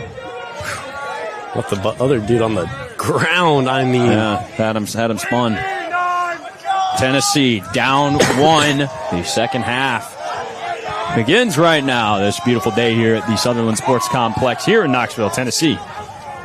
Salazar up top. He'll take the dodge. 22 on 22 there. Yeah, Salazar are a big part of that series a few weeks back. Burke. He had the first one in this game. Cleaning up the garbage, as Holden mentioned. Guy sends one to the moon. He's going to meet Artemis up there. Yeah, like I said, his shots in that BYU game were so wild, and then he just dialed it down. But then we can see him snipe a corner like he did down here in the first. Aiello pushing the far wing. They'll go to Wayman behind. Back to Aiello. Aiello wants it again. Great matchup here. Two fantastic athletes. Aiello gets a step, moving in. I believe it made contact with his defenseman right there. And let's see here. Wayman from X gets a step, backhanded chance. Almost found that corner. They've got 10 seconds on the shot clock. Got to go quick here. Burke from X. He's got a step. Great push there. Far side. Salazar, step down, scores! Bottom corner. Here I come. Number 22, Salazar gets on the board. This game is all tied up. A huge goal for the Volunteers. And I mean, bang, we kind of manifested that. A little bit of hefty action, swinging it around. You know what? You can't estimate a high to high or a low to low when you have so much motion. I know it's not right there right now, but all the motion on the stick from Salazar. Let's see if we caught that. Very quick movement there. But yes, Salazar making it happen to get the Volunteers tied up 6-6 as we get another face-off win. This is the momentum you need. This is what you have to get if you're the Vols. Max So versatile as he gets a step. We'll send it to the far side. And Tennessee with a chance to go up here. 13-20. Left in the third. A fresh 60 for the fellas in orange. Coming around to Schroll. Schroll's been quiet tonight. Uncharacteristic from one. He may be small, but he is a dog and is always where he needs to be for this offense. Burke. Move it around. From X, he's got the shorty. Gets a step. Moving in. Still looking for that top left corner in the wraparound. But not a good take there as the Hokies win that chase. And they will come up with it. Yet another play from Christian Edwards, I'll tell you. That's an athlete down there, number 2 for the Hokies. Almost a successful pinch there. Wild pass, and Gornick comes up with it. Bad turnover. Hospital pass here, but a great move rolling around. That'll get the fellas pumped up as Wayman gets that one from Luke Harden. Wayman moving in, still looking for that top corner. This one's backed up by Schroll. Yeah, take care Harden making some magic happen with the staff. Yeah. Am I right? I mean, swinging that baby around. He gets away and out of that dangerous position that he was unfortunately forced into, but can't stop him. Keep on rolling down the field. Tennessee with it. Salazar. Sal draws a quick double. They're starting to watch out for him after that step down. Boy, that was from distance, too. Had to be 10 to 12 yards out. Aiello up top. No matchup there. Burke again. He's back tonight. Rolling around, gets a step. Troll. Trail check, but held on to it. Oh, off the crossbar. The pipe is unkind. It flecks that one away out of bounds. Tennessee with a fresh 60. A great take by number 1. Yeah, well, an unfortunate bounce out, a fortunate landing as it comes straight to danger zone. Thomas Guys. Over to Salazar. Salazar. Toe drag. Moving in. I believe it was knocked down before it would get to the keeper. And here comes Christian Edwards again for the Hokies.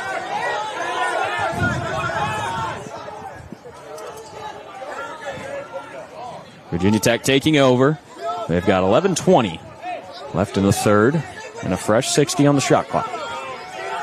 They go up top. Both squads changing personnel. Austin Ashley. He scored the 6th goal we saw from the Hokies. Dylan Lang up top will take it down the wing. Will go behind to Tanner Snow. Snow right out front, and just like that, the Hokies retake the lead, 7-6 with just under 11 to go in the third. Yeah, the volunteer defense there just caught sleeping. I mean, you hate to say it, but it's embarrassing. You had a wide open man. There's nobody in the vicinity. You have 3 men here standing around. Guess what? There's 1 man in that vicinity. Look at this. And you don't see that often. You have to talk if you are on defense. Your most important role is to communicate, then do everything else. If we're talking fundamental play, that is the core that you have to be on. A great win by Max DeMello. We saw a specialist for Tennessee has been much better here in the second half. And that was much needed. Tennessee needs to equalize here to prevent Virginia Tech from going on a run. As we always say, the game of runs, the great sport of lacrosse. Back behind to Aiello, over to Wayman. Wayman up top, he goes to Abington. Abington, he's got momentum in a lane, he'll bail, go to Aiello. Aiello will replace him, was looking inside. They've got 35 seconds on the shot clock. Aiello pushing in hard. Finds someone up top. Unable to corral that one. Oh, but there was a flag down. So it was interference. Let's hear the call. 30 seconds. Interference called on, I have on my roster, Evan Montgomery. I was told that he was not playing and injured by the head coach of the Hokies. I guess that either not true or him taking someone else's jersey there. But 30 seconds, man up for the Volunteers, a chance to tie it. Guys, the rotation starts. Schroll goes down. Dodging again, going in off the post. Once again, the pipe being unkind. That ball comes out. They're recouping it. He's triple teamed. Rolling out of it, falls down, and a flag comes out, and he escapes the quadruple team. A soft penalty there. And here comes a pole moving in. He shoves that one into the dirt. Possession shot. Yeah, from the Vols, I'm getting that pocket checked. You have 4 of some of your most physical defenders on a man. They're checking that stick. I mean, give credit to the kid. He did a great job, but I don't know if that pocket's quite legal. And I know with my tie, you will all think know how biased I am for the Volunteers, but in my humble opinion, a soft call there in the corner. You walk yourself into a quadruple team, you're going to wind up on your behind. That's what happened, and they'll draw a penalty. So 30 seconds. Man up for the Hokies. 9:26 left in the third quarter. A fresh 80. And trying to get 2 ahead. 2 has been the largest lead tonight that Virginia Tech had. Exchanging leads a bunch. Chance behind. Face dodge move. I believe Gornick kicked that one away. Cosgrove comes up with it. Fenton will have to clear it. He's got 2 men on. But he has wheels. Fenton hustling. A few fantastic swings, nowhere in the direction of the stick there. But that's all right. Great job by number 3. He'll need an oxygen mask after running around the whole field there, but they'll be able to kill this penalty. A far side skip to Aiello amounts to nothing. They were ready for it. You got just over 8:30 in the third. Schroll from X. He goes to Aiello. Top to Salazar to Wayman on the wing. He's got a shorty. Face dodge move off the leg. I believe off the leg of Larson. And a good chase there a bad chase there by Wayman. He gets beat. Virginia Tech will take over. A costly one there. They could have had some momentum killing the penalty and scoring a goal, tying this one back up. That will not be the case as here come the Hokies. A little too easy of a clear if you ask me. Tennessee Ride, traditionally, has been pretty darn good. Tonight only not really seeing a ton of turnovers forced.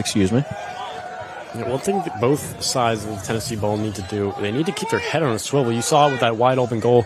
You need to see it. Chance down the wing, and then another incredible bounce shot from number 26. That is Emmett Kelly, junior midfielder out of Maryland. Gets the Hokies ahead, 8-6 your score. Yeah, Kelly doing it. And that bouncer, once you have it on a away turf, it will go.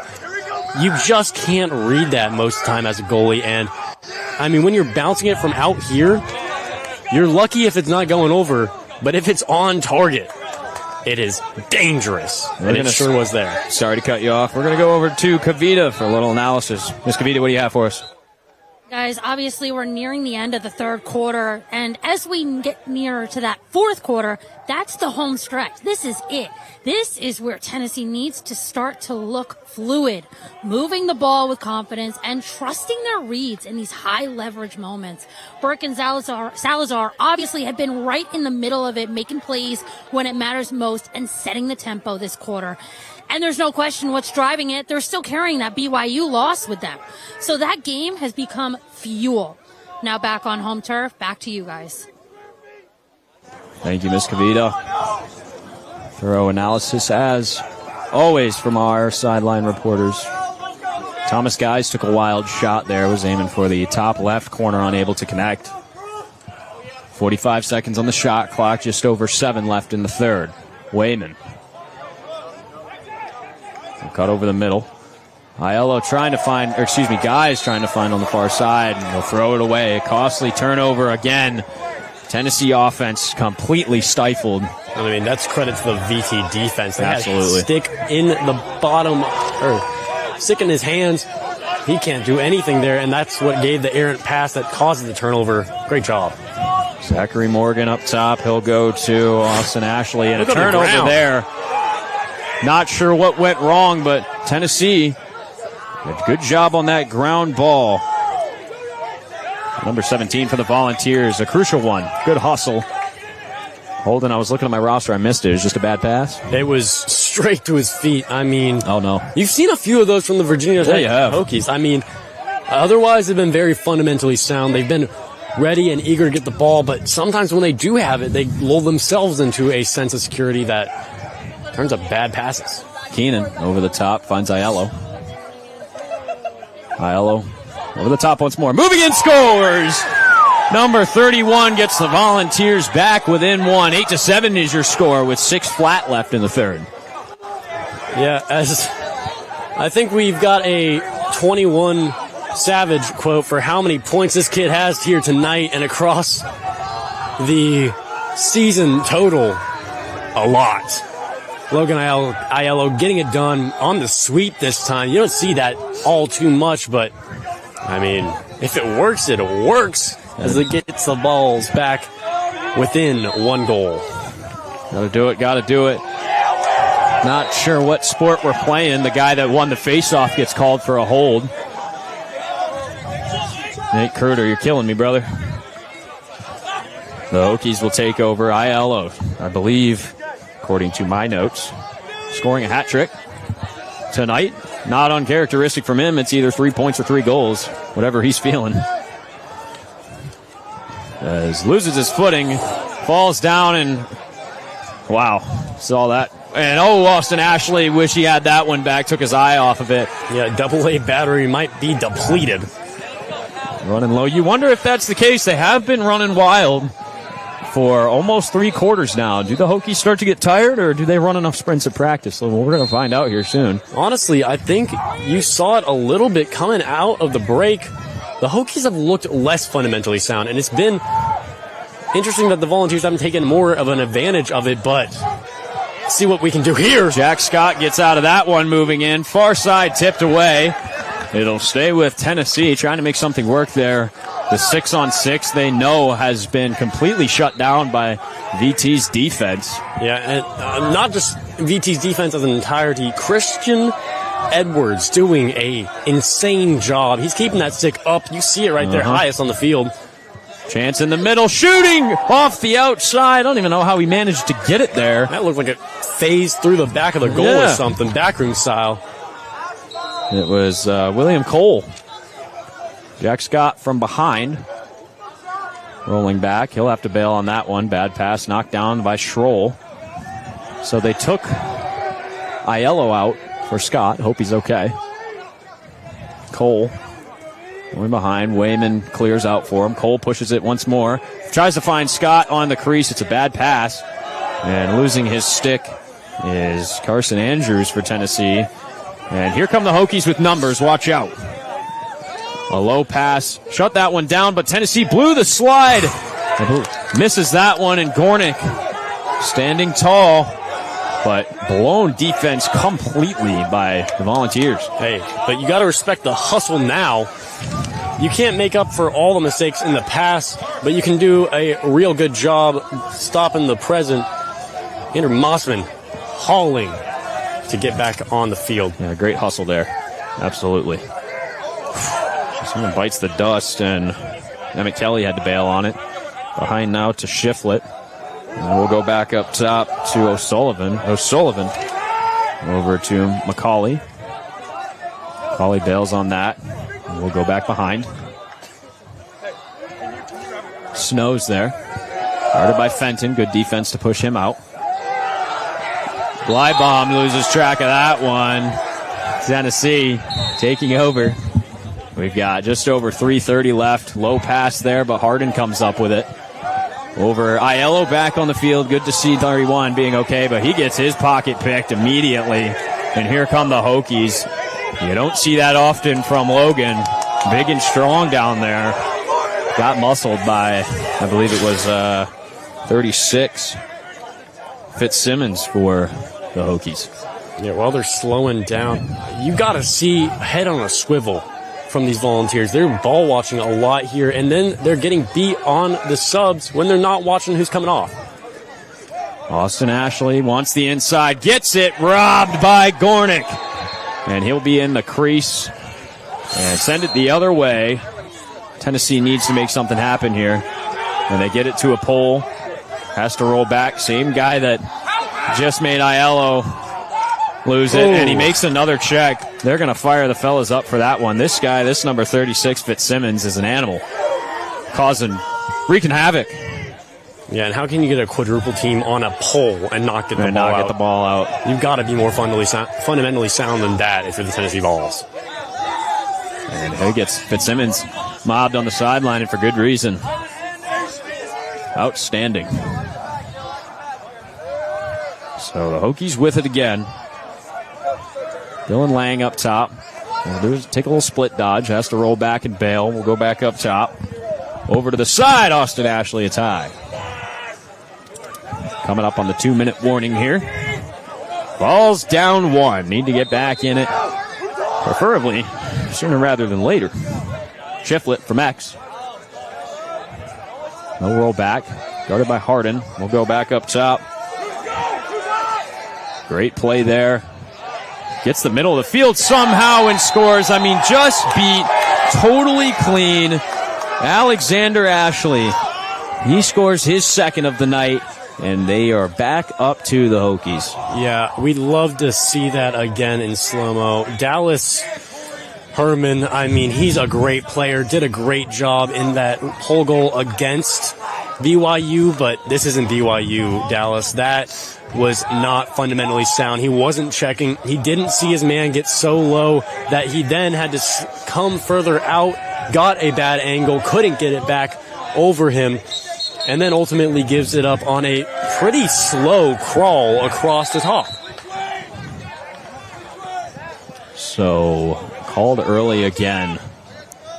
The Tennessee face-off, looking to get an advantage. The X has been competitive today. We've got 1:40 left. Hokies up by 2. And I'll tell you, it is crickets from the fellas in orange right now. Haven't had something exciting happen this whole quarter, and it's showing. No morale. Over to the wing. Virginia Tech. A goal here would be the largest lead of the game with 3. Luke Papau from up top. Forced behind. Bad pass. He corrals it. 40 seconds left on the shot clock. Blybomb from X. Had a short stick. Question mark robbed by Gornick. That's a great save by number 12. And he'll get out of there. Tennessee needs to make something happen here.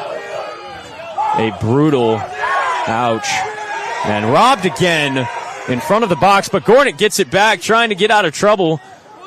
Rolls it to Wayman at X. Cutting in the middle, moving in, and he misses wide. A flag comes flying, and it's from our judge in front of the box. It could be offsides here for Virginia Tech. Let's hear it.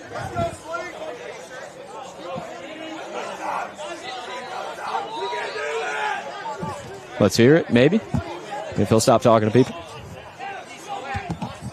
Offsides is the call. Tennessee granted a chance here. Shot clock and a man up for 30 seconds to make something happen and get some juice back into not only the sideline but the defense. Holden, the defense looking just run down. How many stops do you have to make? How many saves does Gornick have to make for your offense to put some numbers on the board? Well, I mean, a little bit of explanation behind it, I think, is the number of freshman LSMs. I spotted 2 in the past 2 consecutive series. They're facing the number 5 team in the nation. You got to do something. Skip past the guys, bails on it. A stroll from up top, hitching, and that's a flat leveled shot, easily tracked by Larson. And Tennessee unable to capitalize. 10 seconds left. Virginia Tech coming down. Can't let anything happen here. No one to pick him up. Moving in, saved by Gornick. And that is a huge save from number 12 between the pipes and orange. That could have been trouble, I'll tell you. A short stick midi coming down and sigh of relief. A little buzzer beater there before the fourth. So holding up fours here on Rocky Top. Tennessee struggling a lot to get things happening. Maxwell started off being pretty dominant at the face-off X, but that faded out very quickly. A few procedures called on him now. Unable to get possession. And then, of course, we've had two over here just left wide open. And so we got 15 more minutes to figure it out. We're going to send it to our sideline reporter. What do you have for us? Yeah, guys, I can feel the intensity radiating off of this field right now. It is crazy. It's back and forth. I think a lot of it comes down to the attackmen and getting involved up at the top. You saw Logan Aiello come off the field earlier. Yep, go Vols. Go off the field earlier, and he was touching his leg, touching his shin, asking for medical assistance. But then he ended up being fine and said go back into the game. He sought some also advice from Coach Jake as well, who was one of his role models. So I think he just needed a little bit of that encouragement to get back into this game. But other than that, the dominating forces need to be showcased in the front, in the offensive structure, but also, as you guys mentioned, the defense needs to do better about breaking down those offensive plays when those times comes and when it's this close in late of the game, guys. Thank you, Kenzie. Absolutely. The stars of Tennessee, if there's a time to shine, it's now. Yes. Running out of time. Indeed, Jack. 15 minutes. If you're these seniors, 15 minutes for the rest of your lives. How will you let your home record go out? Is it going to be a senior night loss, or are you going to get one of the biggest wins maybe in program history, honestly, and of the season, and would put them in a fantastic spot for the offseason? So much on the line here for the fellas in orange as Max DeMella is set to take this face-off. My heart is pounding out of my chest. This is a great game, a defensive battle. We haven't seen much of them with the Tennessee Volunteers this year, as that pass is immediately thrown away after a great face-off win by Bevilacqua. Looked tip, if you ask me, but no referees to be heard of in the area. It's going to go to the VT Hokies. Moving up the wing, Schroll's there to meet him. They do a good job turning him. Need to hold for 10 more seconds. For those who don't know, you have 10 seconds to get across midfield. Or, excuse me, you've got 20. When the shot clock hits 60, if you have not crossed midfield, it is a failure to advance. The other team will take over. Hokies have no trouble with that, though, as they take over down low. Once again, looking to extend the lead to 3 is Virginia Tech. And that would be the biggest lead of the night. It's been neck and neck this whole time. Lang up top. Guts to the middle. Go over. And down as well to Blybaum. And back up top. Lang. Heavy on the dodging tonight. Not amounting to too much, but definitely a distributor, making things happen. The constant dodging can throw a defense off in a matter of seconds. Well, I mean, you're seeing a zone D now here. They'll give it a try. That ball's checked out. 10 seconds on the shot clock. Hokies got to go. Skip pass to the far side. 5 seconds. Just got to stay in front is Max. Shot is wide. It won't matter. There's no way there's a reset. Not sure who called for it. 1 second on the shot clock. They'll just probably dump it in the corner. And they will. Tennessee taking over. Great defensive series there. Who knows? Maybe. I believe that's the first zone set we've seen. The first time I've noticed it, but also same thing applies. You can't be ball watching, and I saw a whole lot of heads facing ball side every time it moved there. Especially in the zone, it'll kill you. It sure will. As soon as you get a dodge from underneath, a rotation, and you don't know where your man is, it's game over. Game over. And you can't risk that here in a 2-goal deficit. Moving in, almost looking for that top corner as Guys on the bounce. Stays with Tennessee with 54 seconds on the shot clock. Would love to see a prolonged offensive look here. Use the whole shot clock and maybe do it twice. Far skip pass by Aiello. He slams his stick into the ground. He knows full well that ain't the play. Just under 13 to go in this one. Hokies taking over. Not the pass, if we're being honest, either. It's just way too wild of a skip. I mean, yes, it's there, but you're on the move. Off balance. Aiello got to check in there. And the Hokies are offsides. Staff disagrees, but here come the fellas in orange. Aiello not listening to the yellow call at all. Frustrated with his previous look and taking it out at the wrong time. A shot on the run. Probably one of the softest shots I've seen from him. Hokies immediately taking this one over. Man, 6-on-6 Holden for the Volunteers has been rough. It sure has, and especially if you can't keep the ball on the offensive side, you are actively hurting your defense. The best defense is a good offense. The best offense is a good defense because they have to help each other. Aiello will take a second here. Gornick saves that one. Aiello getting a talk on the sideline, much needed. A breather as well. And here comes the pole. We saw what it did in the BYU game. Moving in, it's knocked down out front. Who else other than Christian Edwards to take that one down? And Hokies with it again. Tennessee. I want to say they've shot themselves in the foot, but they wouldn't have feet anymore with how many times they've done it in this game. It's giving me a migraine.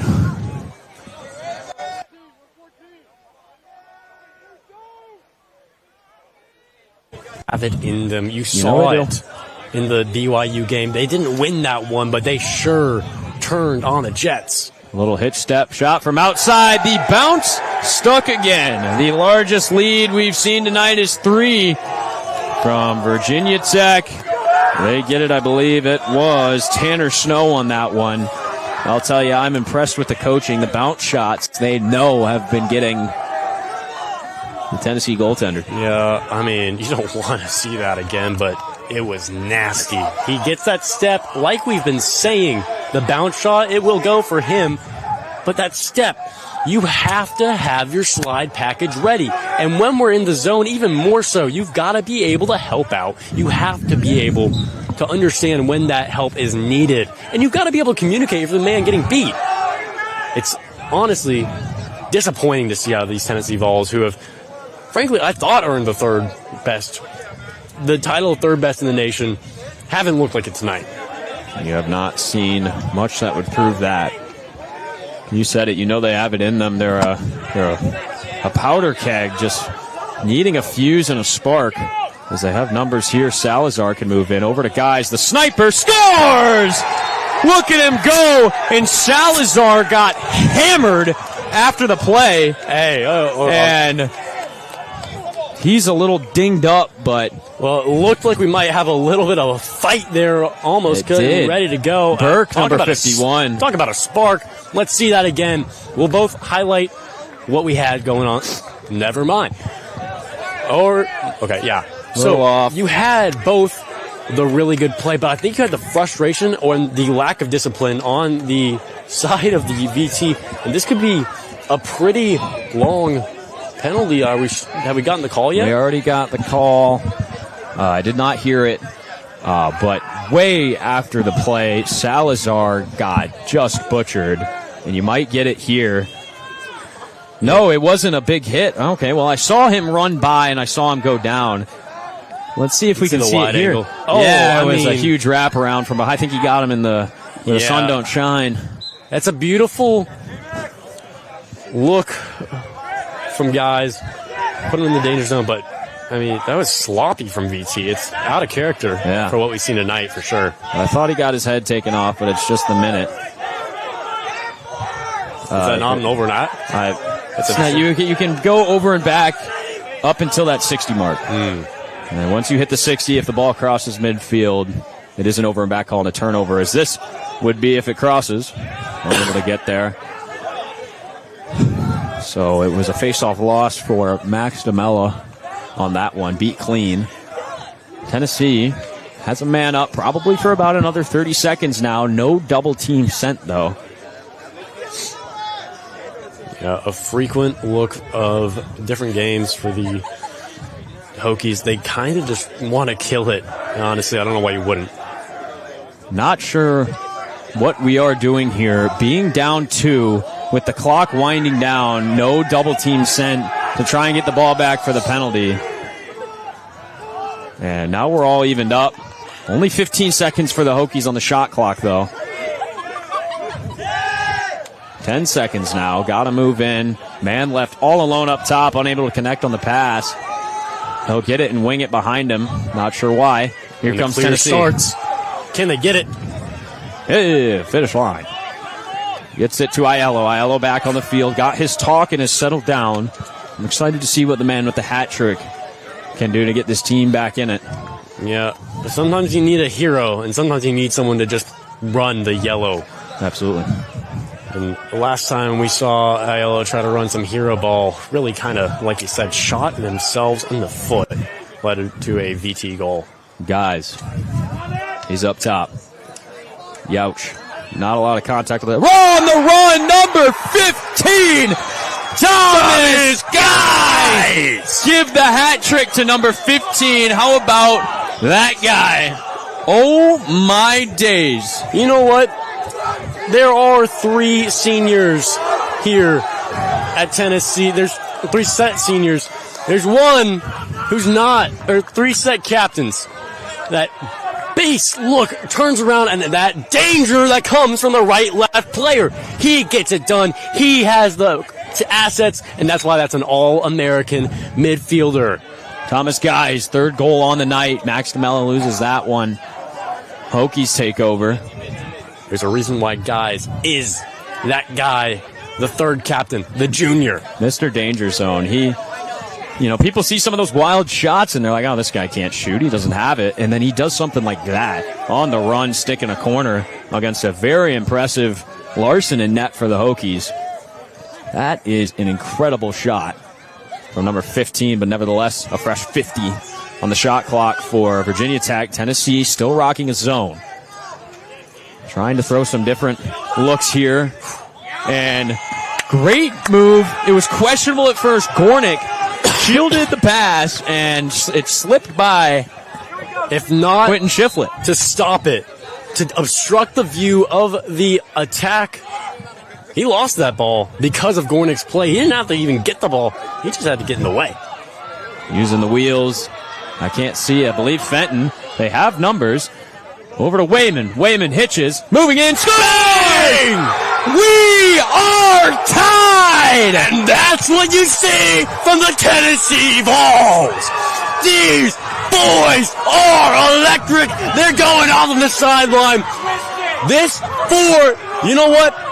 They may not have been here all the time. They might have had their best showing in the first 3. But Wayman, former D1 commit, it is the night of the cutback right now. You just saw it from Guys.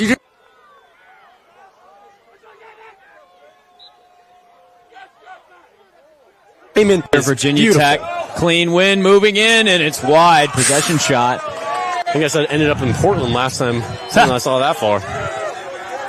A wild shot there. Max has met his challenger at the face-off circle. So Tennessee needs to make a stop here.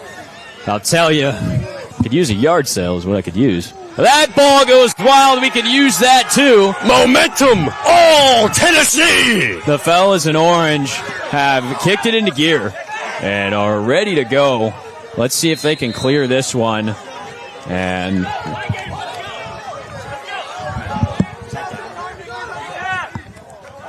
Tennessee, we're over. They've got 10 seconds to clear. Salazar in the middle has got the far side and takes it. 7 minutes to go in this one. We are tied at 10.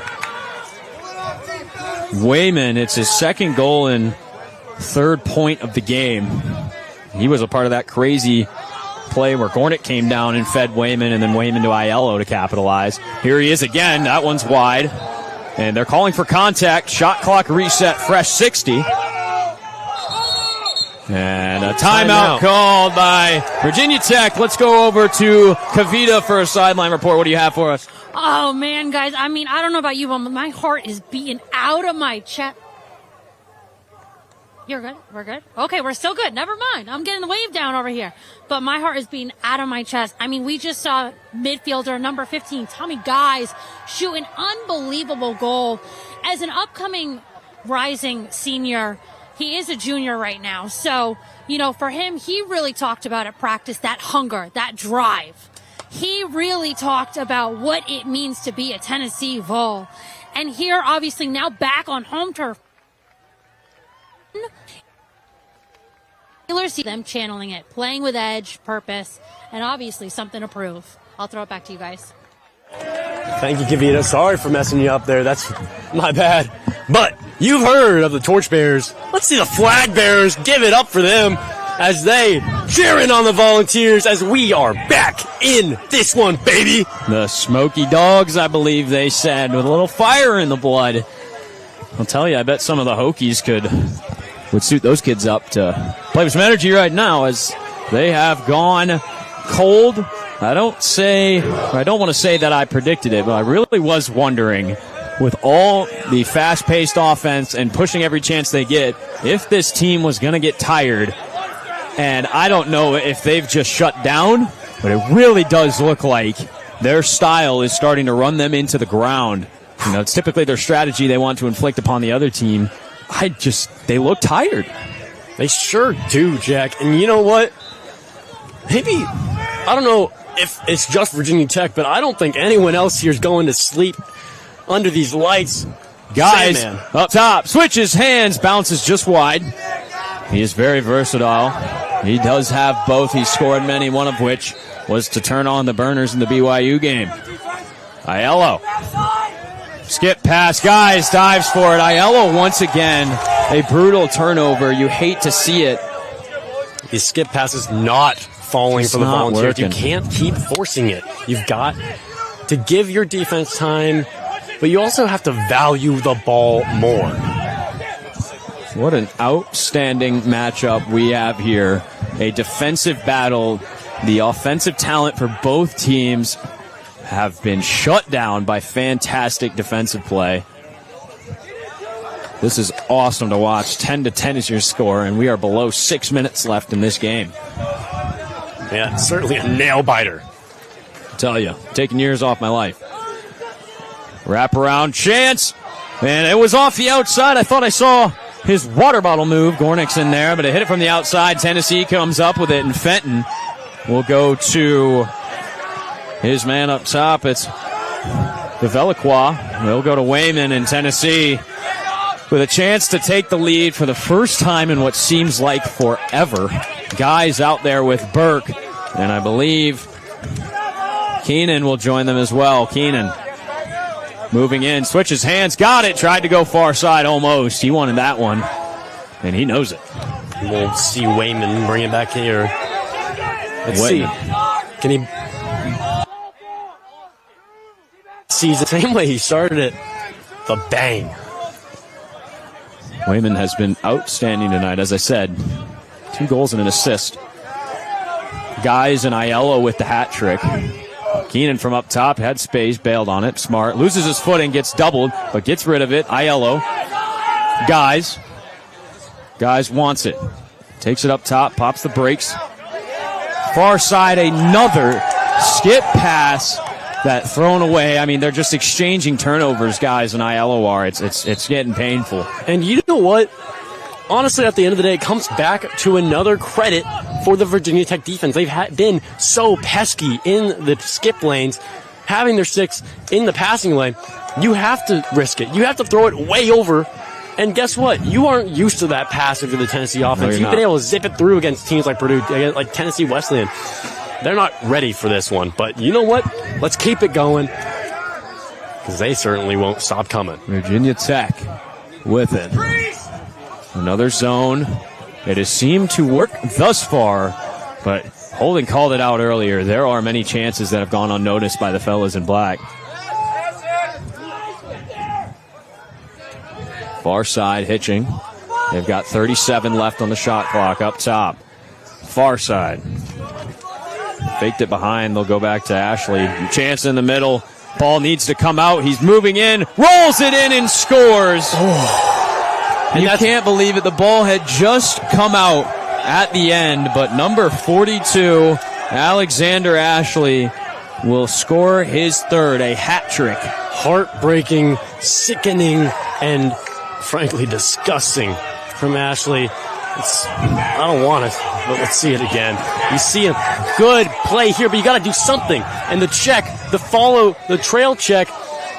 But guess what? We've talked about this. You have to have body in front, stick on hands. The trail check gets it out, but the momentum's already there.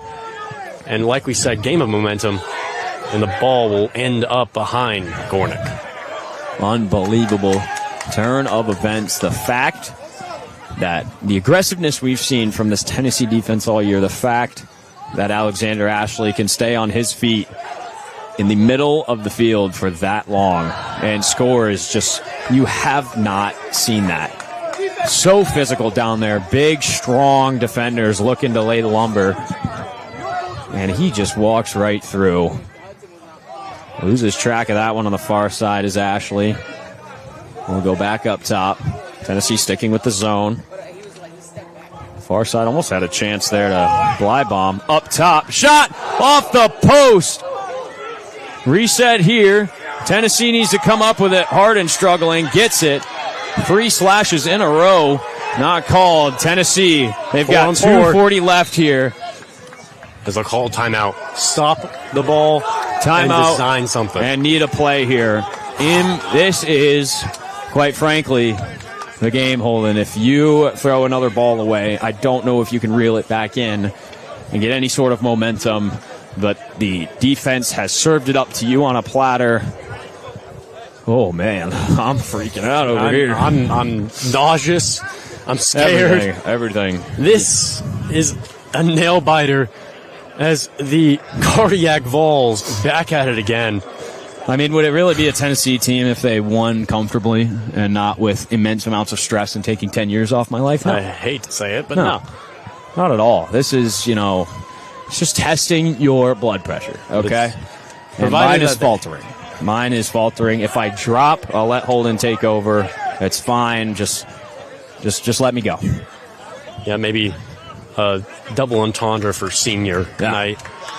Yeah, there is nothing worse than a loss on the senior night. I've got to tell you, the credit to the Hokies for taking a team, putting senior night on their head and using it as fuel to come out and play well here. The polls on MCLA actually had 54-46 in favor of the Hokies as far as their voting went. There's only 25 votes in there, but...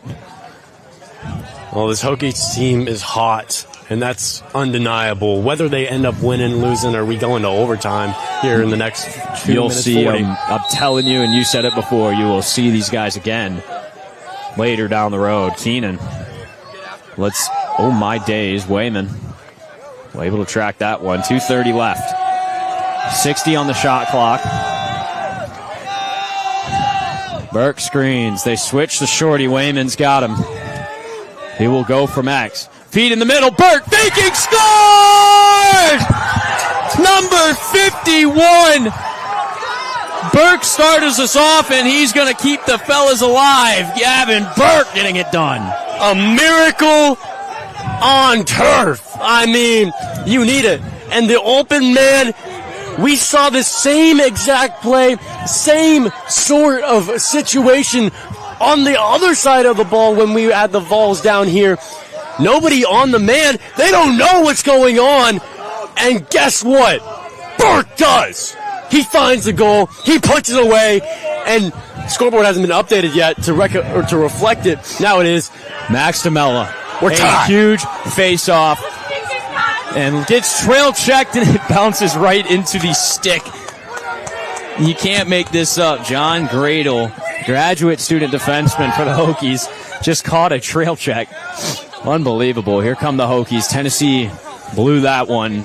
Defense needs to step it up here. Great play on the side. Whistle called and a timeout used by the Hokies. Yeah. So watch out here. Honestly, if I was the Hokies there, I probably wouldn't have called the timeout. I saw that zone defense was very spread out for the Volunteers. It probably could have been used against them, but Virginia Tech's going to see if they can get that same sort of luck. Yeah, you know what? It wasn't luck. It was skill. And it was pure determination and grit that got the Volunteers that goal that keeps them in this contest. Let's see if the Hokies of Virginia Tech can produce the same. We'll see if they draw up a play here. My guess is Tennessee will stay in the zone. It has worked for the most part, but of course that is dependent on people doing their jobs, not ball watching. And when someone goes through the middle of the field, quite frankly, they just need to get slaughtered. And I don't mean that literally, metaphorically, but cut the cutters through. Their sticks need to be checked. If I am leading the defense on Tennessee, there's four main things I need from every man on that side of the line. I need communication. I need my head on a swivel. I need my stick in a passing lane. And if I see a man enter my zone unmarked, I want his rear end in the ground like that. You can't give them time to think because these guys are dangerous. They'll bury it if you're not careful. Absolutely, Holden. Anyone cutting through should hardly be able to move. Of course not drawing an interference penalty, but just there is nothing in the rule book about being a pest on the offensive men's hands. I know it frustrated me, but here come the Hokies. Let's see what they've drawn up. Tennessee, yes, in the zone. Step down, scores. That didn't take long at all. Austin Ashley fires the fellas up, and with 1:40, the Hokies have taken the lead. This is maybe one of the best goals I've ever seen, ever.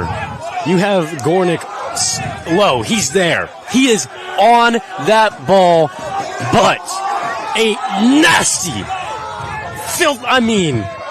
unholy shot from the Hokies does a number to any hope Tennessee has to stay in this game. Max DeMello needs this face-off. It's kicked out. He's got the space on it. Clean ground ball and gets away with it. Well done by 9. The Volunteers move it up. Losing his footing. Oh my days, you can't make it up. He's wide open and falls.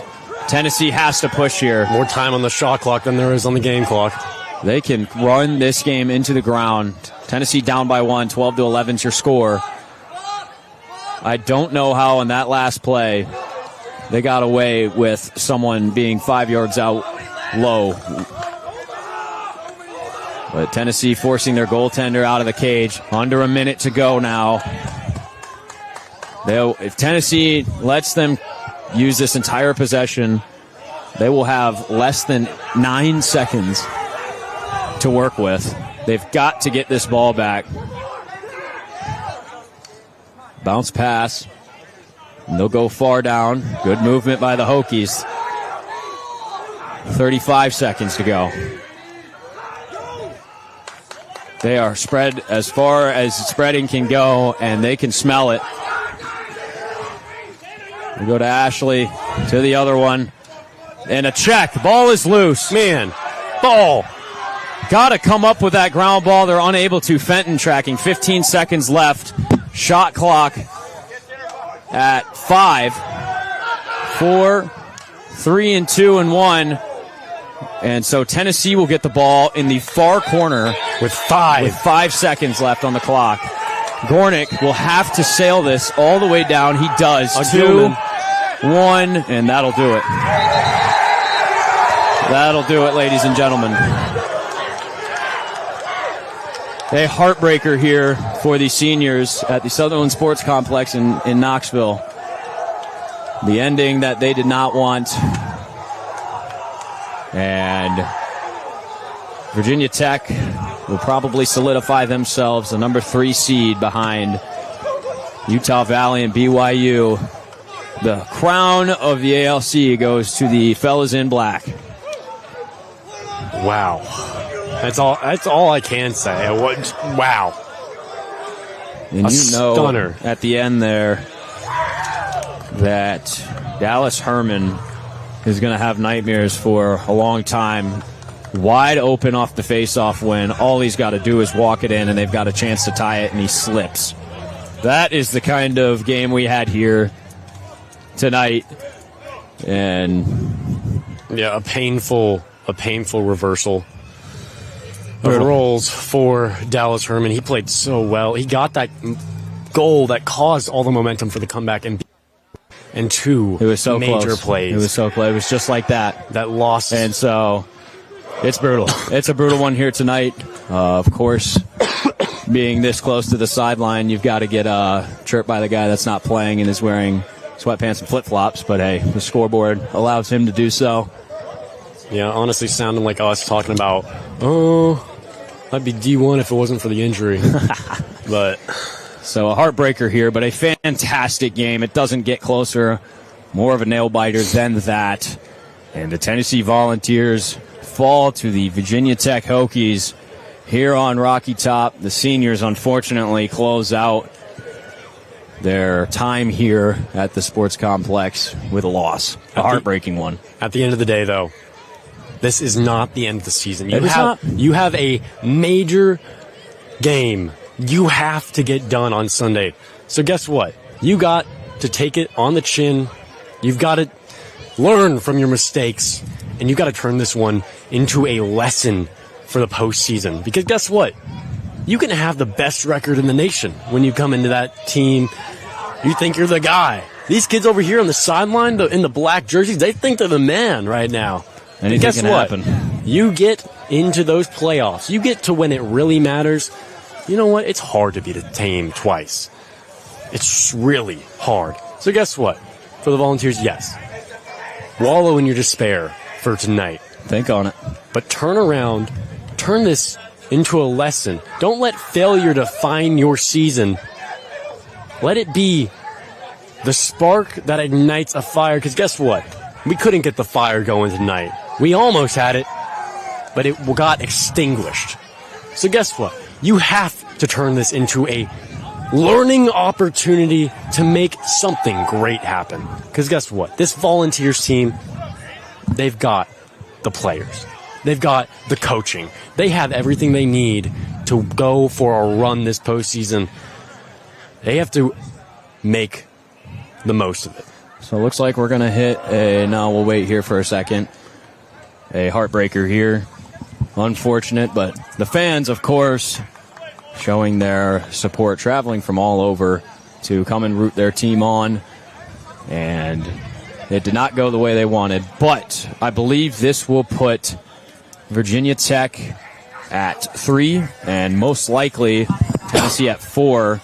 And they will have to face Clemson next week. But let's send it over to Miss Kenzie for a sideline report on this one. Kenzie, heartbreak. What do you have for us?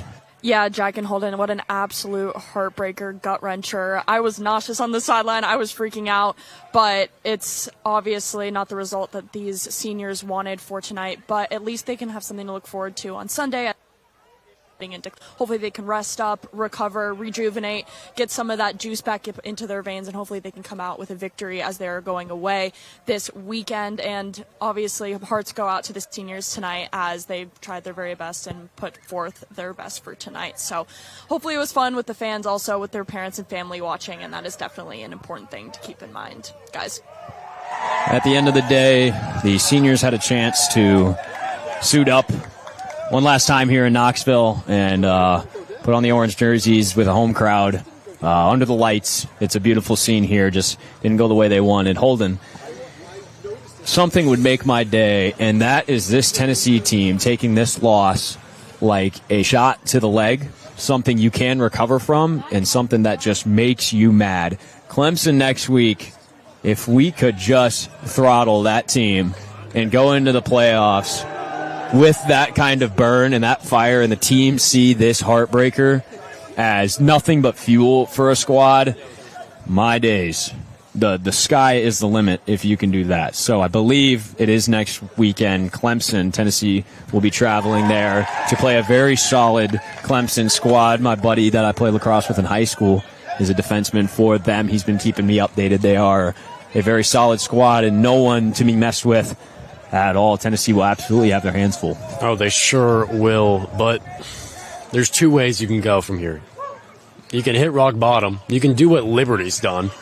Lost, 4 in a row? Yeah, on it. Maybe 5 at this rate. Yeah. Supposed to be one of the better teams in the ALC. Coming off a national championship, You'd expect it. But they let a bad result completely define them going forward. Or like you're saying, Jack, you can learn from it. You can be of Virginia Tech, who took a bad loss. They lost worse than we did to South Carolina. They turned around and they whooped back to back to back top 20 teams in the MCLA. It's certainly a learning experience. You got to make it. Absolutely. A lot of mistakes. I bet the film room will be filled with lots of notes. Ladies and gentlemen, a heartbreaker for the Tennessee fans. If you're a Hokie fan, thanks for tuning in. This is the Tennessee Club Sports Network. Y'all are a little happier than we are here this evening. But again, the Tennessee Club Sports Network here is a student-ran organization. It provides broadcasting opportunities to the students of Tennessee like no other. Ladies and gentlemen, my name is Jack Foster, joined alongside Holden and Boles. Not the result we wanted, but back. TCSN will be doing baseball tomorrow, I believe at 1 p.m. A lot of fun. Tune in if you want to stick with this. Thank you so much for tuning in tonight. And that's all we got. Thanks, y'all.